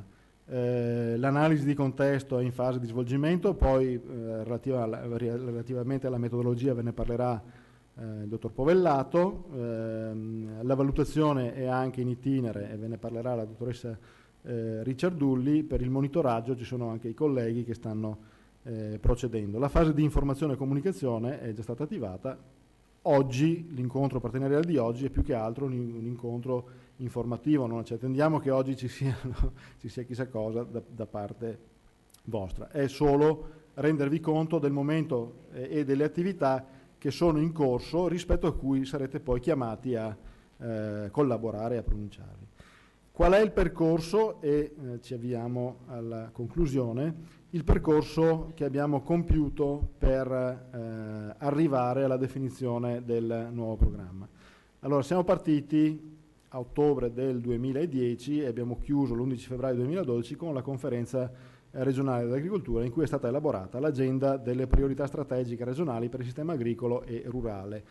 Fuori dovrebbero essercene alcune copie per chi non l'avesse avuta all'epoca, ma è stata anche pubblicata sul sito della Regione. 5 incontri tematici con relativi laboratori e seminari e una giornata finale in cui sono stati presentati diciamo, i risultati finali e quindi gli orientamenti per le politiche della Regione. A dicembre 2011 è stato avviato il Forum PAC, che è un momento di diciamo, approfondimento comune con il partenariato specifico per la parte agricola e agroalimentare. L'analisi di contesto di cui abbiamo completato l'avvio giusto martedì scorso con l'ultima delibera di affidamento. La rete Sviluppo Rurale 2020, che è l'insieme dei colleghi, che colgo l'occasione per ringraziare, che stanno lavorando alla fase della programmazione. Li cito solo in questa diapositiva e credo sia doveroso ringraziarli, perché hanno provveduto con reperimento di documenti, analisi startup eccetera, e il partenariato che prende avvio con l'incontro odierno. Dicevamo, nella conferenza sono state individuate 25 orientamenti strategici delle politiche regionali per il sistema agricolo e rurale. Non sto qui a reillustrarvele, l'ho fatto abbastanza male in occasione dell'incontro dell'11 di febbraio del 2011, vorrei evitare di ripercorrere la stessa esperienza. Faccio solo un parallelismo rispetto alle priorità previste dal regolamento. Allora, i primi 4 punti dei 25 attengono sostanzialmente alla fase di partecipazione della Regione alla definizione delle politiche, quindi non impatta direttamente poi con la fase della programmazione, se non per la definizione del contesto e delle risorse. I punti da 5 e 8 invece trovano un diciamo, parallelismo, applicazione come volete, con la prima priorità sul trasferimento della conoscenza e dell'innovazione. Alcune questioni sono state opportunamente indicate. I punti da 9 a 15, globalizzazione, competitività e qualità, invece fanno il paio con le priorità 2 e 3. Alcuni temi rilevanti come le strategie per l'aggregazione, la gestione delle crisi, la mutualità eccetera furono affrontati in termini problematici in quella sede, ma li dovremmo riaffrontare ora per il programma di sviluppo rurale. I punti da 16 a 21 invece si attagliano alle priorità 4 e 5. Qualcuno diciamo, lo possiamo valutare anche nell'ambito della priorità 6. Infine i punti da 22 a 25 riguardano diciamo, sempre l'attività della Regione e in qualche modo possono essere valutati nell'ambito della priorità 6, ma soprattutto dovranno essere valutati per quello che riguarda la fase applicativa del programma e degli interventi e delle misure che saranno previste dal programma. Il Forum PAC, dicevamo, 2020 è un momento di approfondimento dei temi, delle proposte regolamentari, delle valutazioni degli impatti, della discussione che si sta evolvendo a livello comunitario e nazionale. Ha una sua articolazione, diciamo, con una cabina di regia che ha una vocazione più politica, che dà gli indirizzi generali, un gruppo di lavoro che è poi invece il luogo di confronto vero con il economico, e che è quello che poi analizza in concreto strumenti, proposte, eccetera, un nucleo operativo che supporta con le simulazioni l'attività del gruppo di lavoro. Analisi di contesto, ve ne parlerà il dottor Povellato. Qui vi dico solo che per la priorità 1 ci appoggiamo a Veneto Agricoltura, essendo, diciamo, il nostro ente strumentale che svolge attività nel campo della innovazione e del trasferimento della conoscenza. Le priorità 2 e 3, l'accordo è con l'Università di Padova, Dipartimento TESAF, 4 e 5 INEA del Veneto e per la 6 invece la Facoltà di Scienze Politiche dell'Università di Padova. Ultima diapositiva, ma di questo vi parlerà diffusamente poi il dottor Norido, è una considerazione sul partenariato.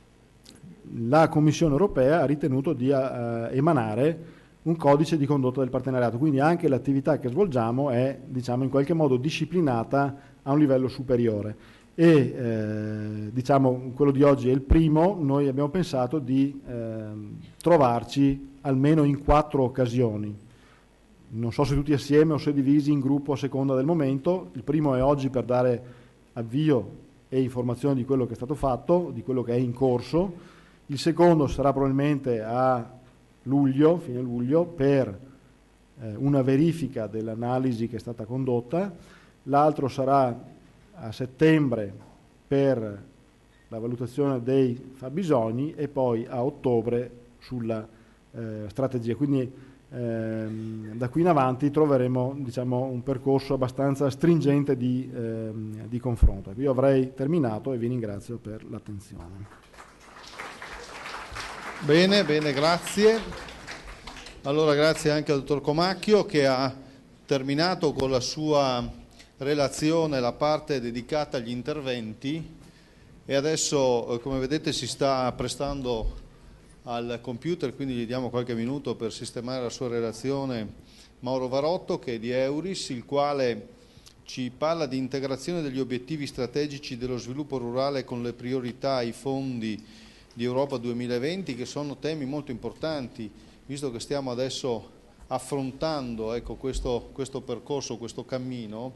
È chiaro che dobbiamo avere veramente molto chiaro questo quadro, appunto, di integrazione, no?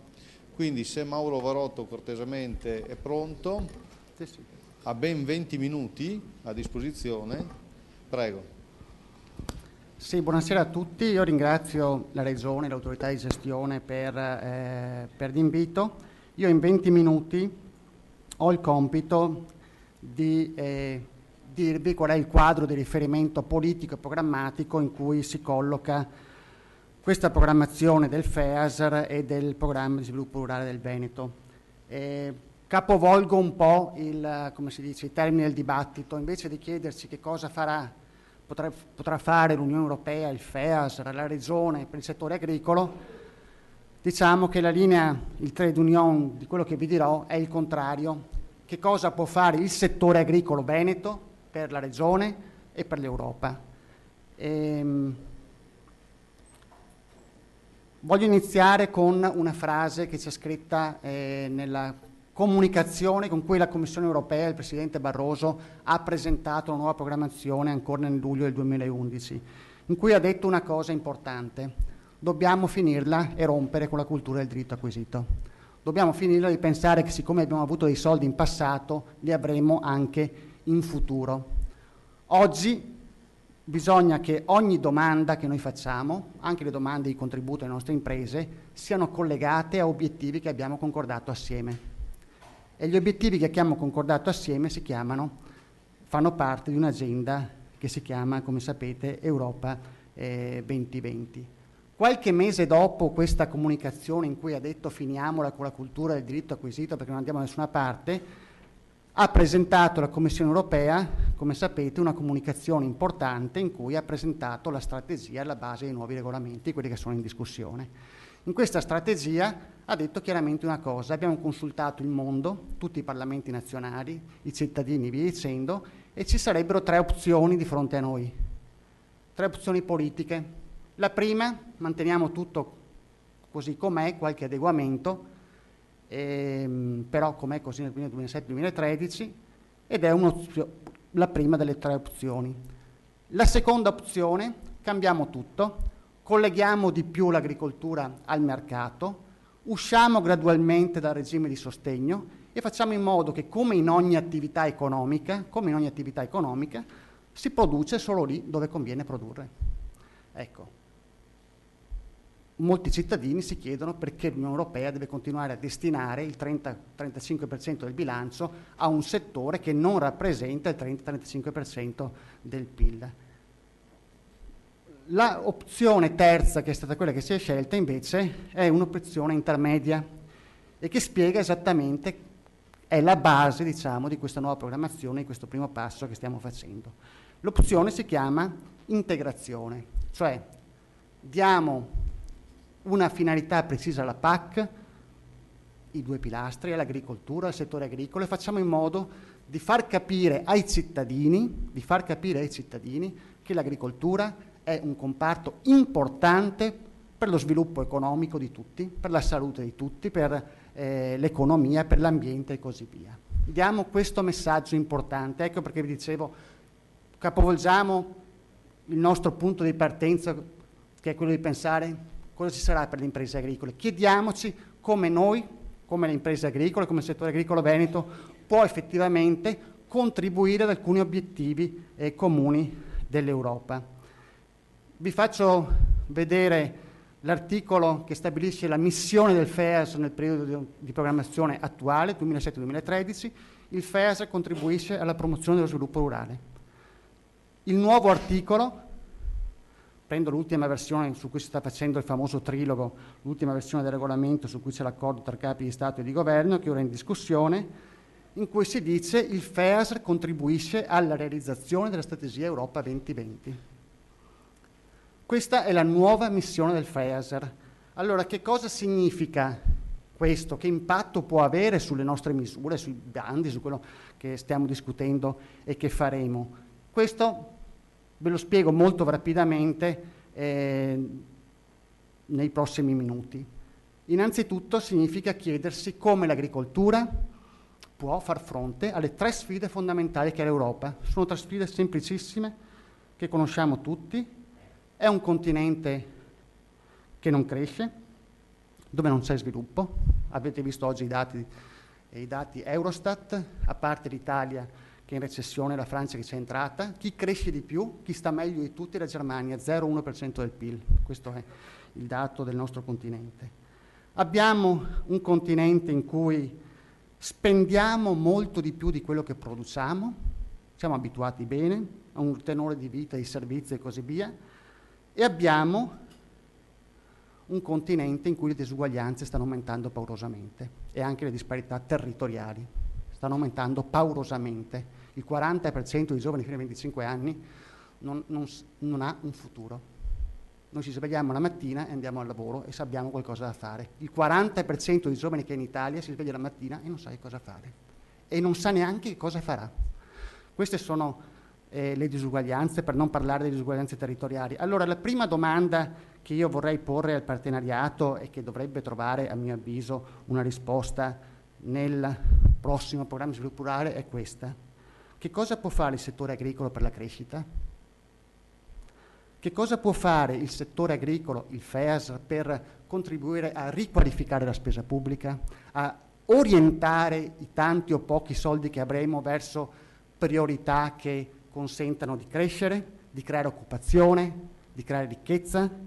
E infine, che cosa può fare questo PSR, cosa possiamo fare come sistema agricolo per creare sviluppo in determinate aree, per creare delle opportunità per i giovani, per chi non ha un lavoro o per chi ha delle difficoltà. Non fermiamoci sulla soglia di Europa 2020, entriamo come si dice, nei meccanismi di questa agenda che è prima di tutto una visione di come vorremmo l'Europa nel 2020. Allora, è una visione economica a medio termine, ha 3 priorità che si basano sulle risorse che noi abbiamo come continente. Abbiamo 3 risorse, non abbiamo risorse naturali, non abbiamo petrolio, non abbiamo imprese di chissà che tipo di competitività, noi abbiamo gli europei e quindi la prima priorità è la crescita intelligente, abbiamo un patrimonio culturale e naturale unico al mondo e abbiamo la capacità di essere solidali, che non c'è né negli Stati Uniti, né in Cina, né da altre parti del mondo, né in Australia, insomma. Allora, su queste 3 priorità si basa la nostra visione dell'Europa nel 2020 e sono priorità collegate a 5 obiettivi concreti, 5 target. Poi mi direte, perché ci parli dei target?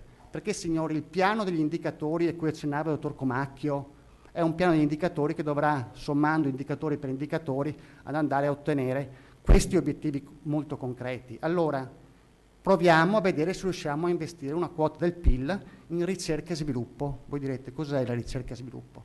Significa investire sulla creatività delle persone, di chi fa impresa, e quindi investire una quota di risorse sulla capacità di inventarsi qualcosa di nuovo, un modo diverso di produrre, di vendere, di elaborare i nostri prodotti e via dicendo.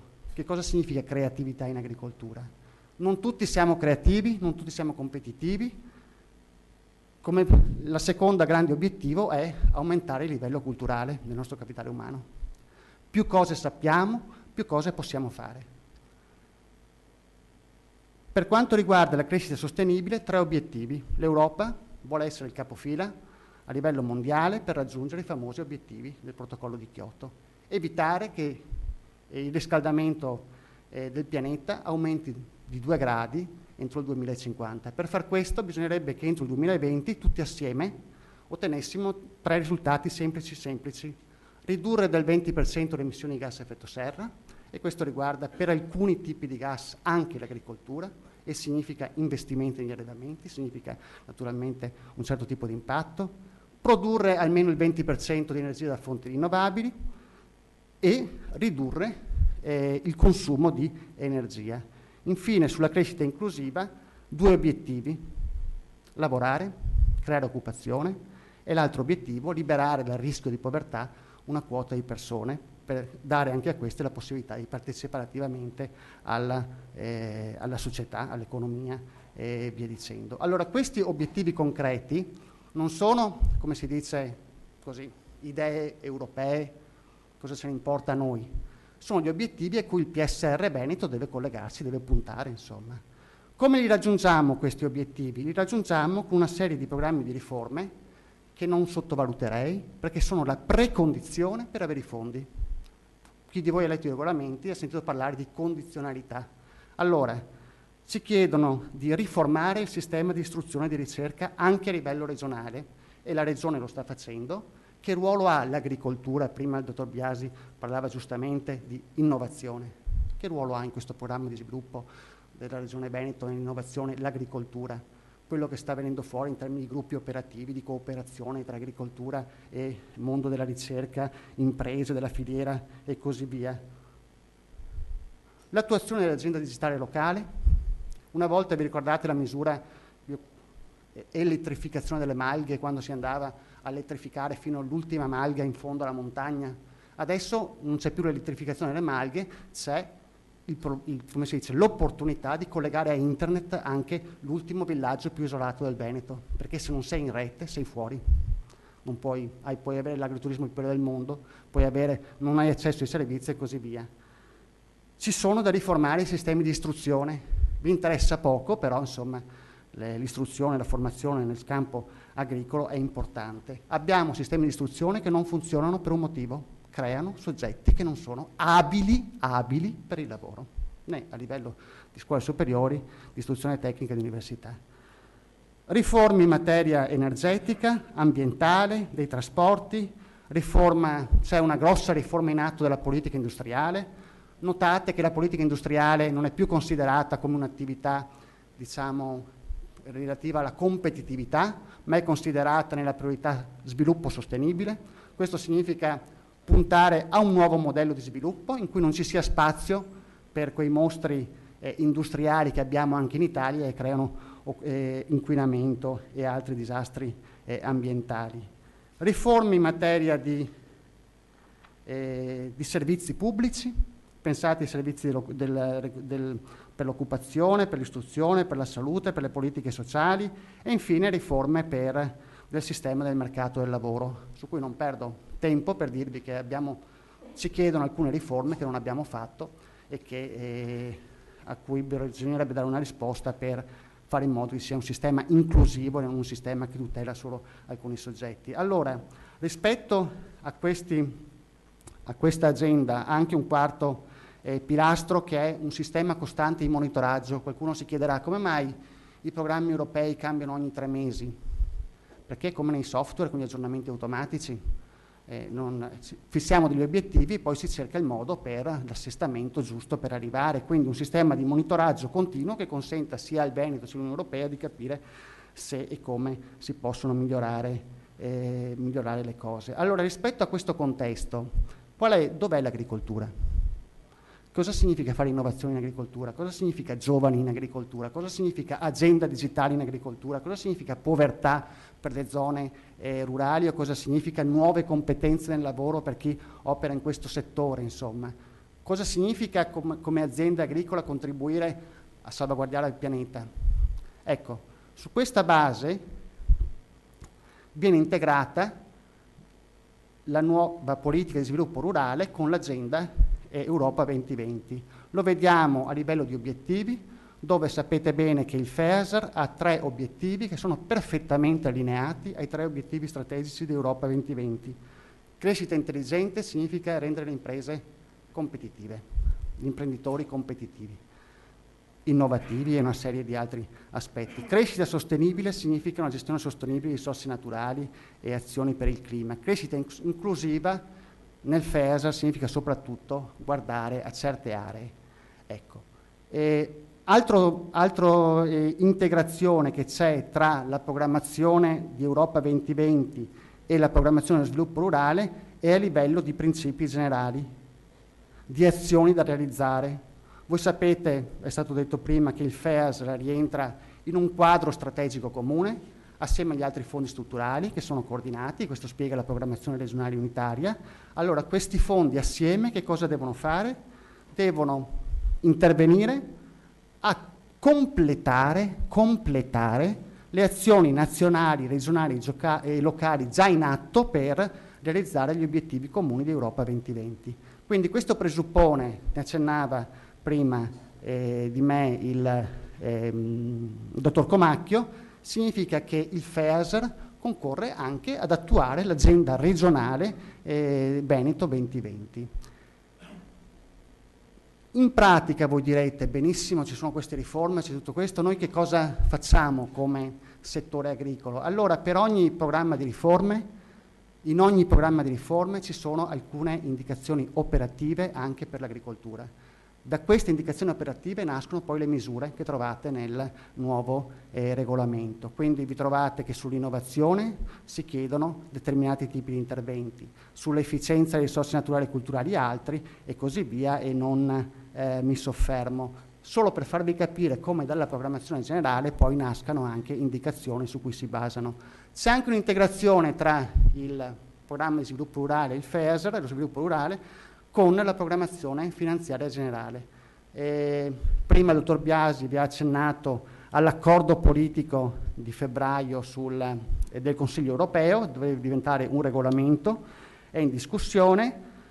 Tenete conto che il bilancio pluriennale europeo è legato non tanto a un importo fisso, 959 miliardi di euro, quanto a un importo in percentuale, l'1% del PIL. Quindi se il PIL diminuisce, diminuisce il bilancio europeo. Non sono stanziati 959 milioni, sono stanziati l'1% del PIL. Su questo è l'accordo. Per cui se il PIL diminuisce, signori, e sta diminuendo, diminuiscono anche le risorse che l'Unione Europea ha a disposizione. In ogni caso, questo bilancio europeo vi fa capire che Europa 2020 e le sue strategie è la priorità. Le trovate indicate nelle varie rubriche di questo programma settennale, e qui vi trovate che l'86% delle risorse è destinato ad attuare gli obiettivi di Europa 2020. Poi il quadro finanziario pluriennale prevede altri due aspetti minori. Allora, come si passa da grandi strategie, grandi riforme che dobbiamo fare anche in Italia e anche in Veneto e che stiamo facendo, ai soldi per finanziarle? Come si passa da questo contesto ai programmi? Si passa questa volta attraverso, c'è un allineamento strategico che si basa su una serie di obiettivi tematici. 3 obiettivi economici, 4 obiettivi ambientali, 4 obiettivi sociali e di governance. Vedete che gli obiettivi economici sono l'innovazione, le nuove tecnologie, la competitività delle imprese, quelli ambientali sono la nuova green economy e le nuove opportunità che si aprono per tutte le imprese, e l'adattamento ai cambiamenti climatici, l'ambiente e le risorse naturali e culturali, la mobilità sostenibile vi interessa assolutamente zero, e 4 obiettivi sociali che vanno dall'occupazione, l'inclusione sociale, l'istruzione, l'apprendimento permanente, compresa la pubblica amministrazione efficiente. Allora, tutti i fondi europei del quadro strategico comune devono concorrere a realizzare questi obiettivi. Ogni regione sceglie su quali puntare, in base a determinate regole. Nel FESR, nella FSE sceglieranno alcuni obiettivi. Questi obiettivi tematici condizionano anche il programma di sviluppo rurale. Ecco qui le relazioni. Per ogni obiettivo tematico e per ogni priorità del FESR ci sono delle combinazioni di cui la Regione tiene conto per poter sviluppare attraverso il programma di sviluppo rurale una serie di iniziative che concorrano agli obiettivi europei. Riassumo e finisco dicendomi questo. Avete capito che chi dovrà scrivere il programma di sviluppo rurale del Veneto 2014-2020 ha una sorta di gerarchia di obiettivi. Questi obiettivi sono una strategia condivisa da 27 governi, 800 parlamentari europei, su cui c'è l'unanimità, che prevede delle priorità, prevede dei target da raggiungere.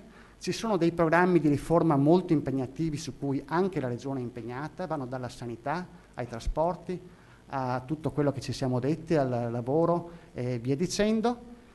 C'è un quadro strategico comune che allinea queste strategie con i programmi di spesa, dopodiché ecco con i vostri 11 obiettivi tematici, ci sarà un accordo di partenariato che l'Italia presenterà quanto prima, perché è neanche nel nostro interesse anticipare la presentazione dei programmi, dove ci sarà scritto, come vi diceva prima il dottor Biasi, ci sarà scritto l'elenco dei programmi che l'Italia presenta, programmi nazionali e programmi regionali. I programmi di sviluppo rurale, ecco qui, si organizzeranno attorno a 6 priorità.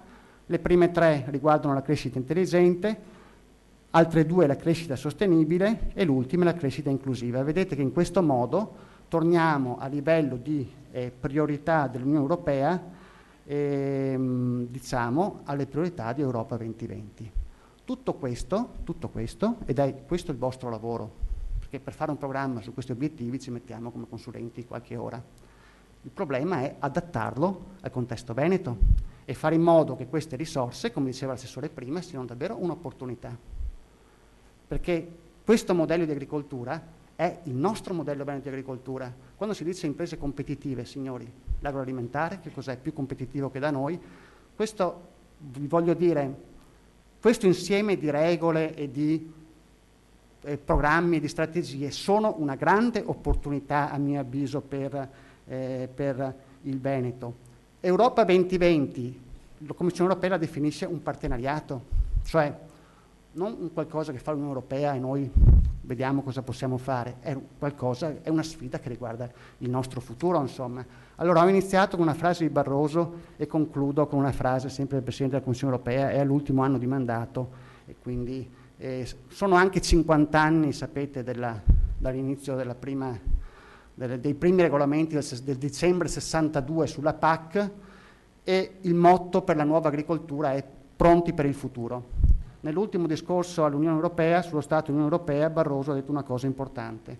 Signori, è tutto cambiato, se continuiamo a fare le stesse cose che abbiamo sempre fatte non cambierà nulla, rischiamo davvero di essere un continente avviato al declino. Allora abbiamo bisogno di un nuovo pensiero, tutti nel nostro lavoro, nel PSR, nei nostri programmi, nelle nostre attività. E il punto di partenza di questo nuovo pensiero è questo. Siamo davvero sicuri di aver capito bene che cosa sta cambiando al mondo? O abbiamo l'idea che la globalizzazione, che il latte tedesco, che i cinesi, idee vaghe senza sapere esattamente qual è? Perché prima di tutto dobbiamo capire quali sono le sfide, perché se le vediamo in faccia noi possiamo affrontarle. Il punto di partenza, e qui chiudo, è questo: di voler smettere di trovare risposte alle domande sul domani usando gli strumenti di ieri. Ecco, io vi auguro davvero di essere pronti al cambiamento e di sfruttare al massimo questa opportunità.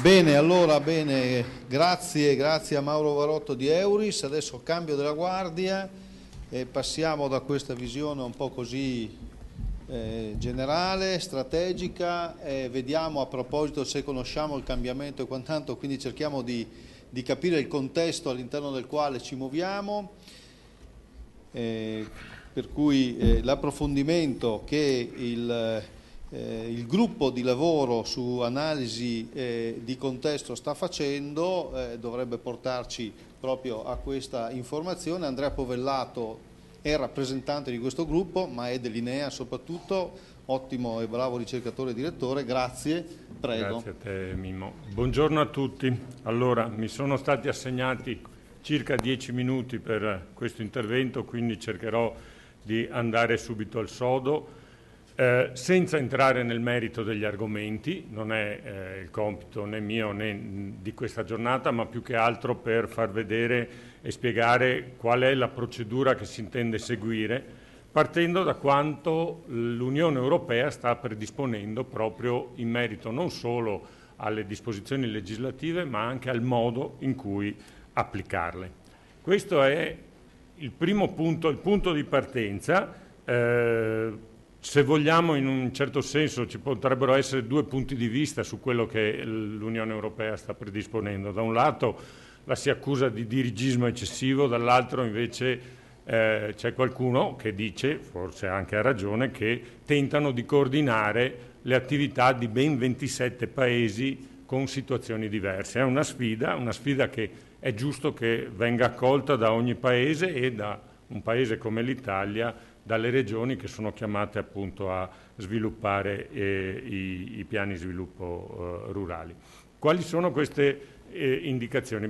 Innanzitutto è ovvio che l'obiettivo è quello di cercare di standardizzare le procedure in modo tale da poter confrontare tra loro i PSR.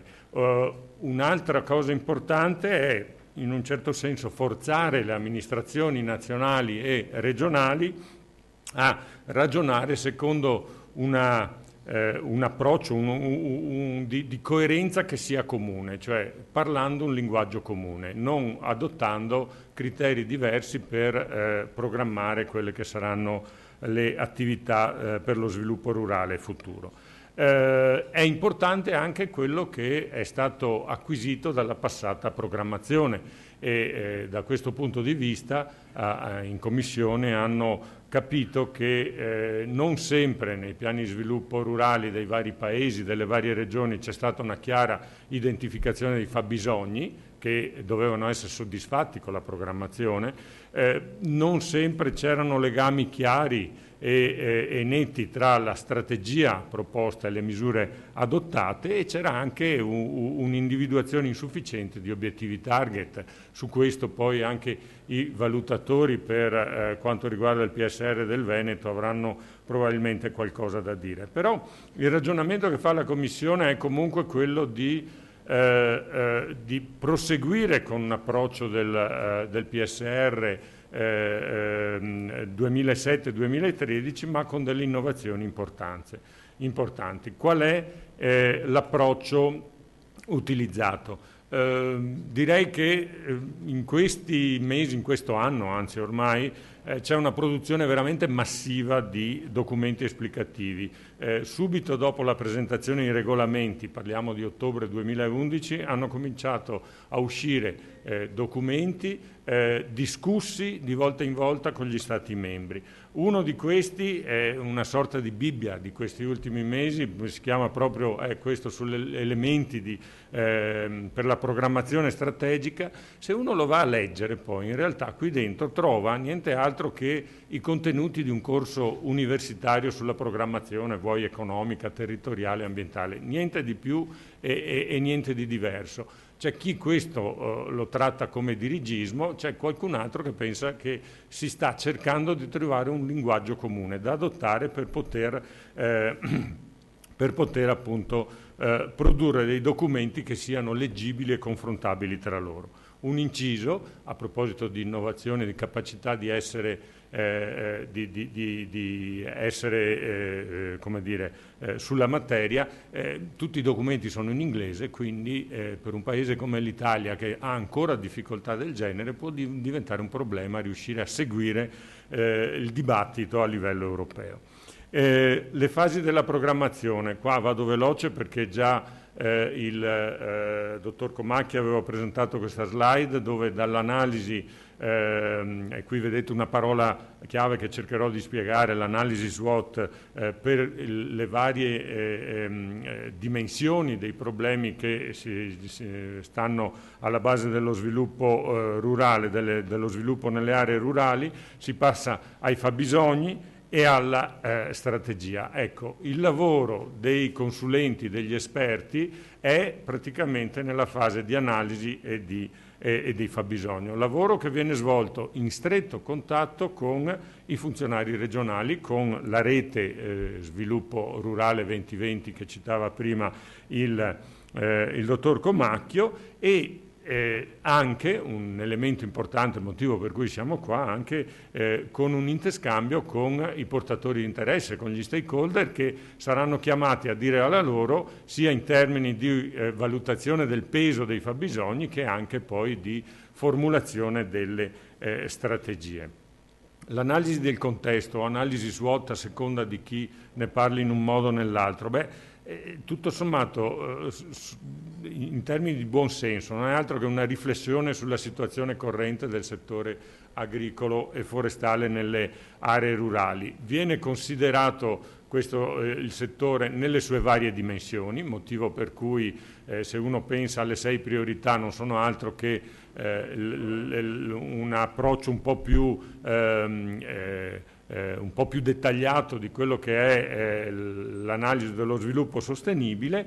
Da questa analisi di contesto devono venire fuori i fabbisogni da cui poi scaturiranno strategie e obiettivi. Qual è lo strumento proposto? Appunto lo strumento è quello dell'analisi SWOT, cioè cercare di individuare i punti di forza e di debolezza dell'ambiente interno, cioè di tutte quelle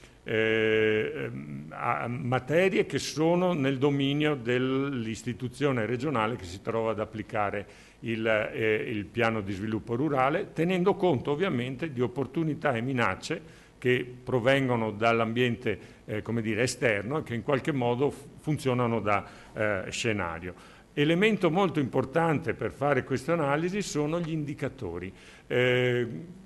Si tratta di un argomento molto delicato da non prendere come dire, per cosa semplice, ma invece da affrontarlo seriamente, perché questi indicatori servono per spiegare e giustificare quali sono i punti di forza e di debolezza, le opportunità e le minacce.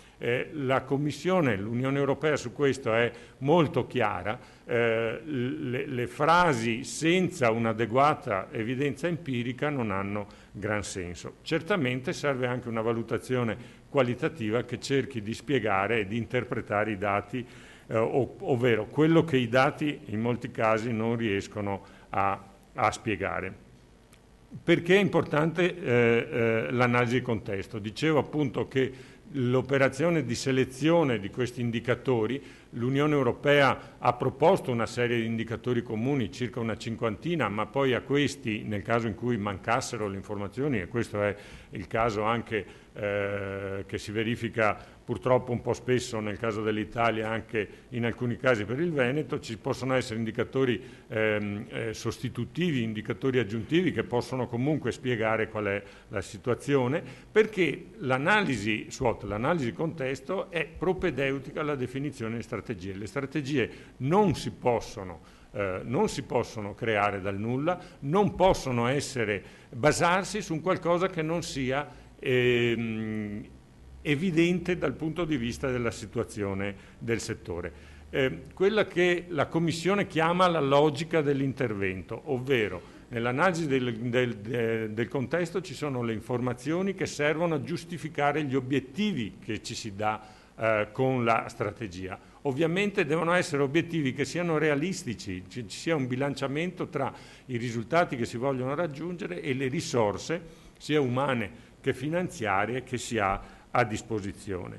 Il messaggio in qualche modo che si vuol dare noi come esperti a questa assemblea è quello per voi, per i portatori di interesse, è proprio quello di adottare fin da subito questo approccio e contribuire con proposte che siano basate su evidenze empiriche. Quindi nella discussione che seguirà nei prossimi mesi l'importante è poter affermare il più possibile determinate cose, ma basandosi su dati e su evidenze empiriche.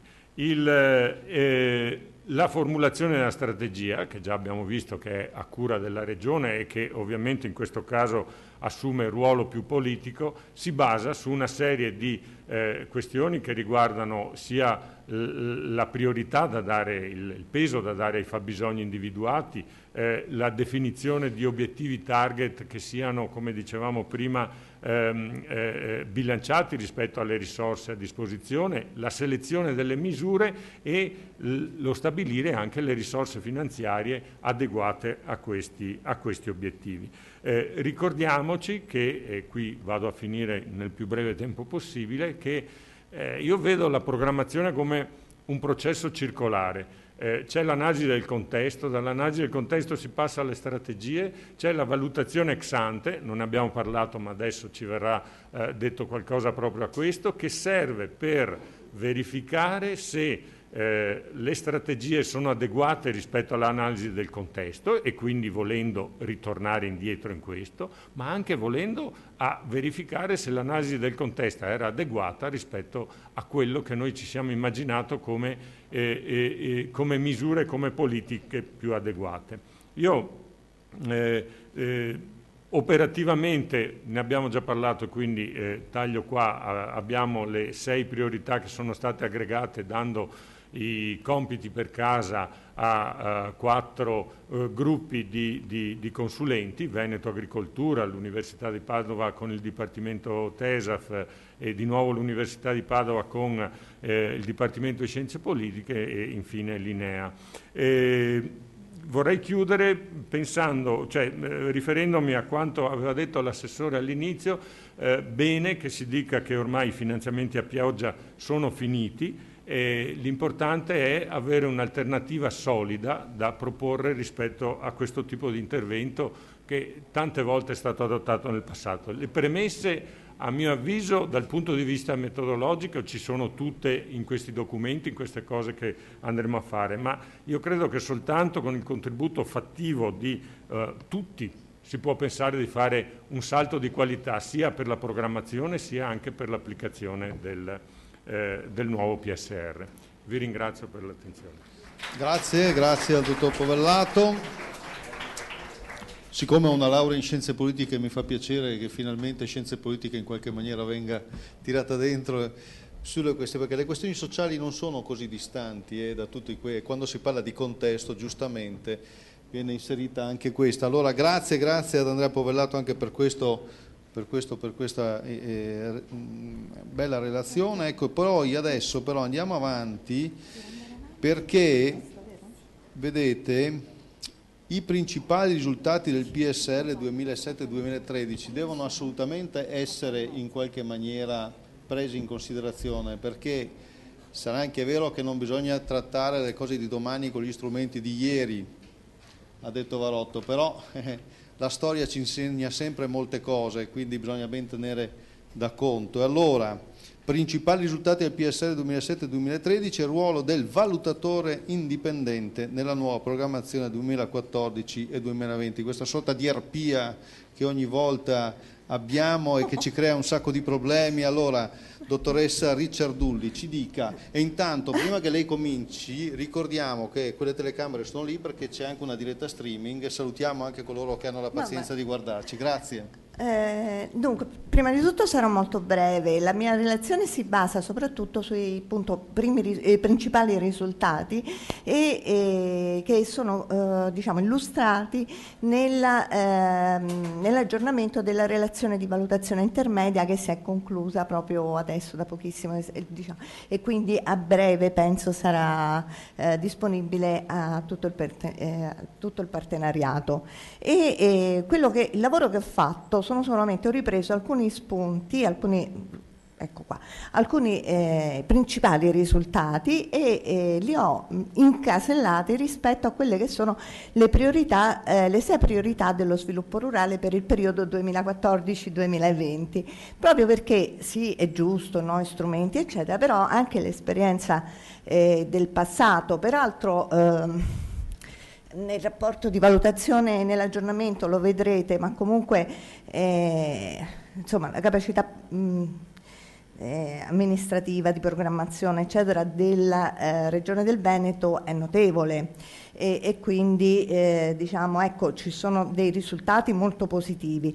Certo è che quindi anche raccomandazioni, ma per raccomandazioni per migliorare, e perché anche come è stato illustrato nella precedente relazione dell'assessore, la situazione e le prospettive poi finanziarie non sono affatto positive.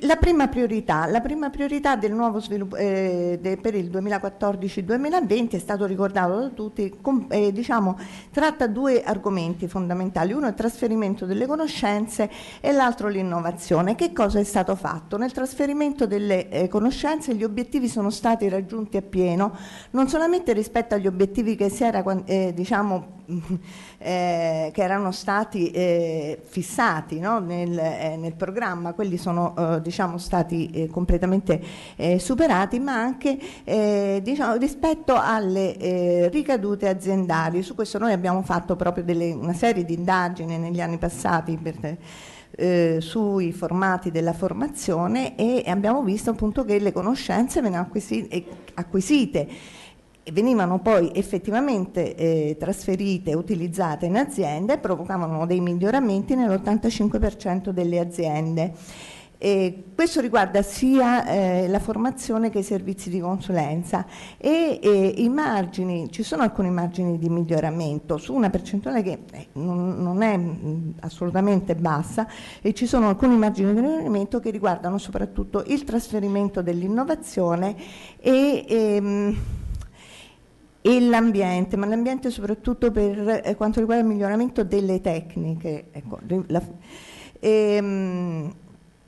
e sono state fatte anche attività di formazione molto importanti che riguardano le zone rurali e sono state implementate dai GAL, e qui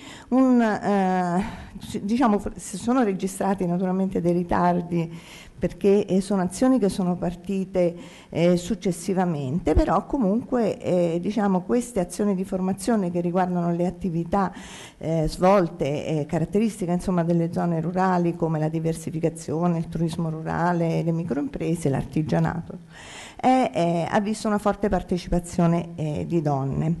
L'innovazione. Non sono poche le iniziative di cooperazione che sono state finanziate con il PSR, sono 36, hanno visto il coinvolgimento di 646 aziende che sono destinatarie di queste sperimentazioni. Inoltre, oltre a questo, bisogna anche considerare l'innovazione che è stata inserita attraverso le innovazioni che sono state introdotte sia nelle aziende agricole che nelle ditte forestali che nelle imprese di trasformazione e commercializzazione, insomma nelle imprese agroalimentari con le misure di investimento. Qui anche, insomma, adesso non ricordo il numero preciso, ma è molto elevato. Ecco. E questo per quale motivo? Perché questo era uno dei criteri, una delle priorità, una caratteristica molto importante che ricordava anche il professor Povellato. La programmazione deve avere obiettivi chiari, deve seguire una strategia, questo naturalmente anche nell'attuazione. La Regione Veneto diciamo, è di una buona prassi per questo, e questo è stato riconosciuto anche dalla Corte dei Conti, perché diciamo, ha selezionato secondo le priorità che si era data, e questo diciamo, ormai è ampiamente dimostrato. La quasi totalità delle aziende e imprese beneficiarie delle misure a investimento rispondono pienamente ai criteri di priorità, e quindi uno dei quali è anche l'innovazione. Potenziare ovviamente non è che, ritorno sull'innovazione, non è che è tutto perfetto, eccetera, no, assolutamente ci sono molte cose da migliorare che riguardano soprattutto, come ricordava prima, la governance di tutto il sistema. Comunque, e poi il rafforzamento appunto dei modelli e delle relazioni tra le imprese e il mondo della produzione e la ricerca. Promuovere la seconda priorità, promuovere la competitività dell'agricoltura in tutte le sue forme e la redditività delle aziende agricole.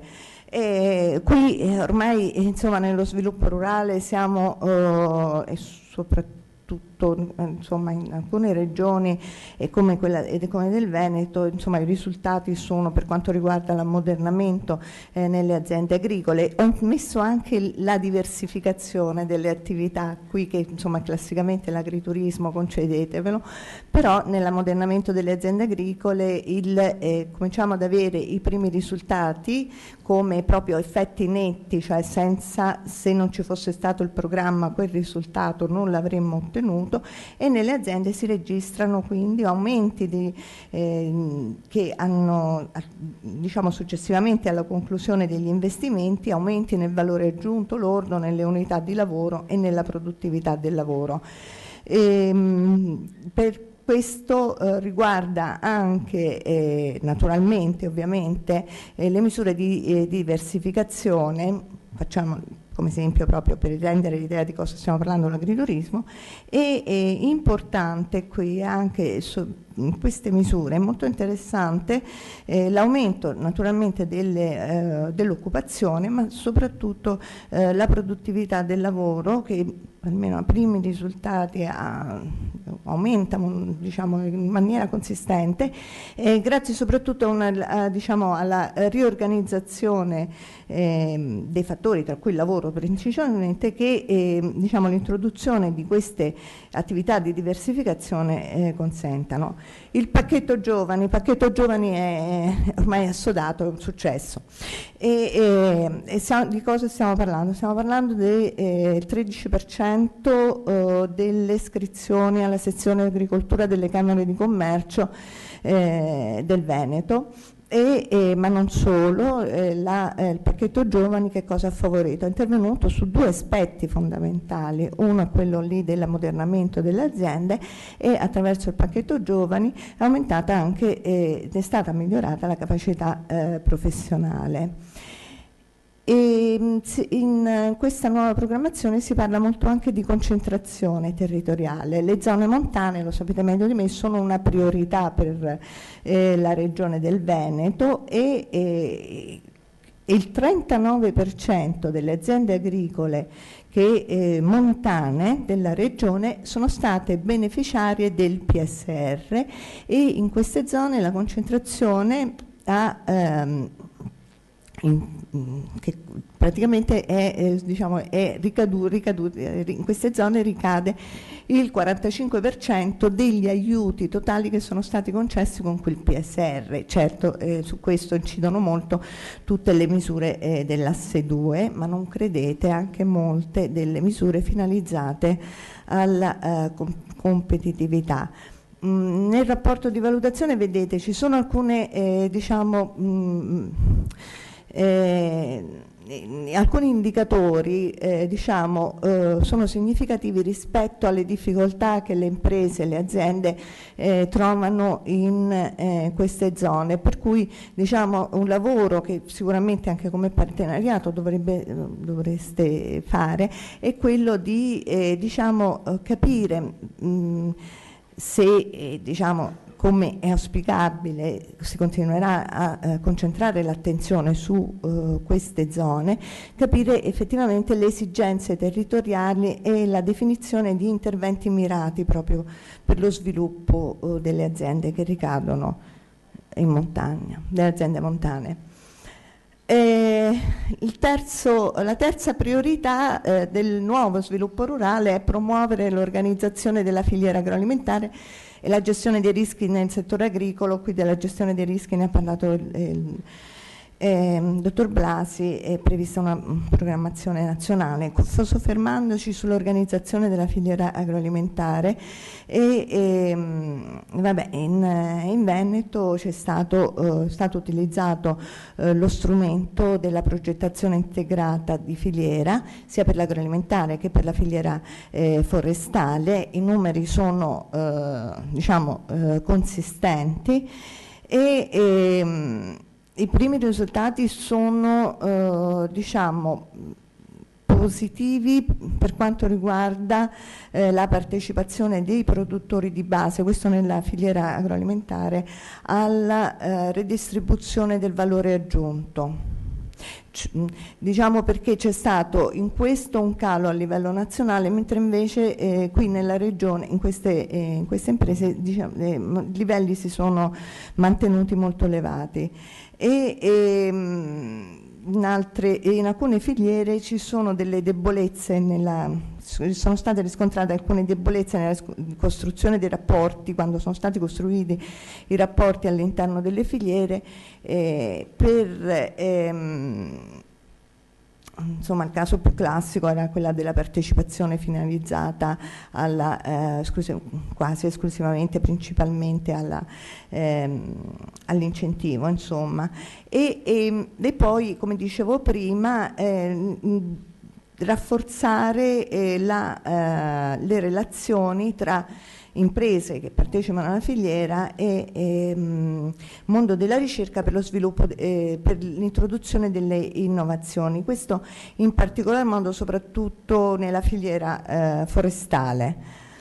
Le due priorità ambientali, la 4 e la 5. Preservare, ripristinare e valorizzare gli ecosistemi che dipendono dall'agricoltura e delle foreste. Su questo il programma di sviluppo rurale è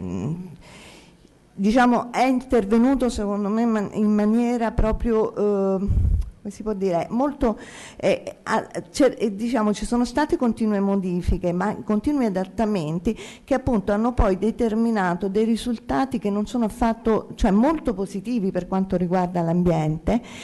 Qui sono stati richiesti moltissimi approfondimenti dall'autorità di gestione e dal gruppo di pilotaggio della valutazione, proprio per approfondire, perché anche molto spesso gli indicatori che sono stati proposti e comunque che sono nel quadro comune di monitoraggio e valutazione non sono affatto sufficienti per rendere e dare conto di quelli che sono i risultati, e nelle zone interessate dalle misure agroambientali è stata proprio contata, nel vero senso della parola, il contributo del programma alla ricchezza delle specie, cioè al numero di soggetti, e all'abbondanza di specie a priorità di conservazione, con una crescita del 10 come impatto complessivo sull'area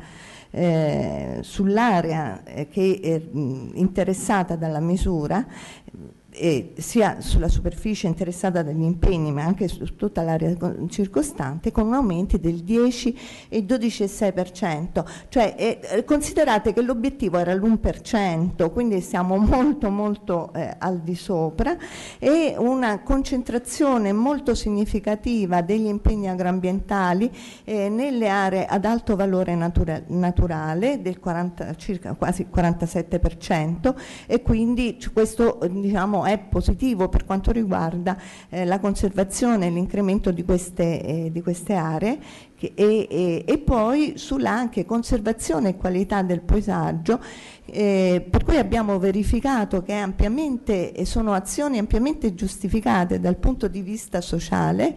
Se qualcuno diciamo vorrà, proprio nella relazione di valutazione c'è una indagine specifica, un focus specifico su questo argomento, su come la popolazione veneta ha valutato e quanto sarebbe disposta a pagare questo tipo di interventi, e in particolare molto positivi per i prati e pascoli di montagna e per i boschi in pianura, proprio da parte della popolazione. Miglioramento della qualità delle acque, qui anche c'è una riduzione carico e surplus di azoto e di fosforo, e anche miglioramento della qualità dei suoli. Questo è un indicatore aggiuntivo che non c'era nel quadro comune di monitoraggio dell'Unione Europea, e quindi diciamo è stato misurato l'apporto di sostanza organica dei suoli e le misure agroambientali che determinano un incremento detto di sostanza organica che è 0 quasi tonnellate di carbonio di organico per ettaro per anno, quindi un aumento della fertilità del suolo. E poi anche, come vedremo, anche è molto importante questo per gli effetti sui cambiamenti climatici, che sono questi. Appunto l'obiettivo 5, la priorità 5 del nuovo sviluppo ci richiama le azioni di adattamento e mitigazione dei cambiamenti, adattamento ai cambiamenti climatici, mitigazione dei cambiamenti climatici, e devo chiudere? Allora ho finito, e qui questa però è importantissima, perché nella diciamo vecchia programmazione si è lavorato soprattutto sulla riduzione delle emissioni di gas serra, e con risultati che comunque sono circa 115.000 tonnellate di anidride carbonica, di 115.000 tonnellate di anidride carbonica equivalente per anno, insomma, di gas serra, e il maggiore contributo appunto è stato assolto attraverso l'assorbimento di carbon sink sia nei suoli agricoli che in quelle legnose, e poi anche dalla diciamo sostituzione del petrolio attraverso lo sviluppo delle energie da fonti rinnovabili. L'ultima priorità, la creazione di posti di lavoro nelle zone rurali. Anche su questo, anche se le misure dell'asse 3 diciamo sono in ritardo, comunque stanno agendo soprattutto sulla creazione di nuovi posti di lavoro, e per quanto riguarda il leader, allora, diciamo, ecco, sulla valutazione troverete le raccomandazioni, e ci sono stati evidenziati dei limiti che riguardano soprattutto, diciamo, alcuna mancanza o criteri proprio specifici per quelle, come si diceva prima, che sono per quelle che sono le finalità, le priorità che sono individuate nei programmi di sviluppo locale, per cui anche su questo sarà per la nuova, sicuramente poi per la nuova programmazione necessaria un approfondimento, una riflessione profonda su quello sul ruolo dei GAL nei rispettivi territori. Infine Infine, quale sarà il ruolo? Mi riferisco solamente alla valutazione ex ante. Il futuro sarà soprattutto quello, il compito della valutazione ex ante, la missione qual è? Migliorare la qualità della progettazione del programma, e quindi qui ci sono insomma tutte quelle attività che dovremmo svolgere sia in relazione all'analisi, alla coerenza dell'analisi, ma comunque quello su cui io mi raccomando veramente, perché è stata una grossa difficoltà in questa programmazione, è nella logica di intervento definite obiettivi proprio chiari e puntuali, specifici, senza, capito, diciamo, proprio, anche se possono anche sembrare banali, ma banale forse è meglio di cose che poi non sono misurabili, non sono attendibili e quant'altro. Finito. Grazie.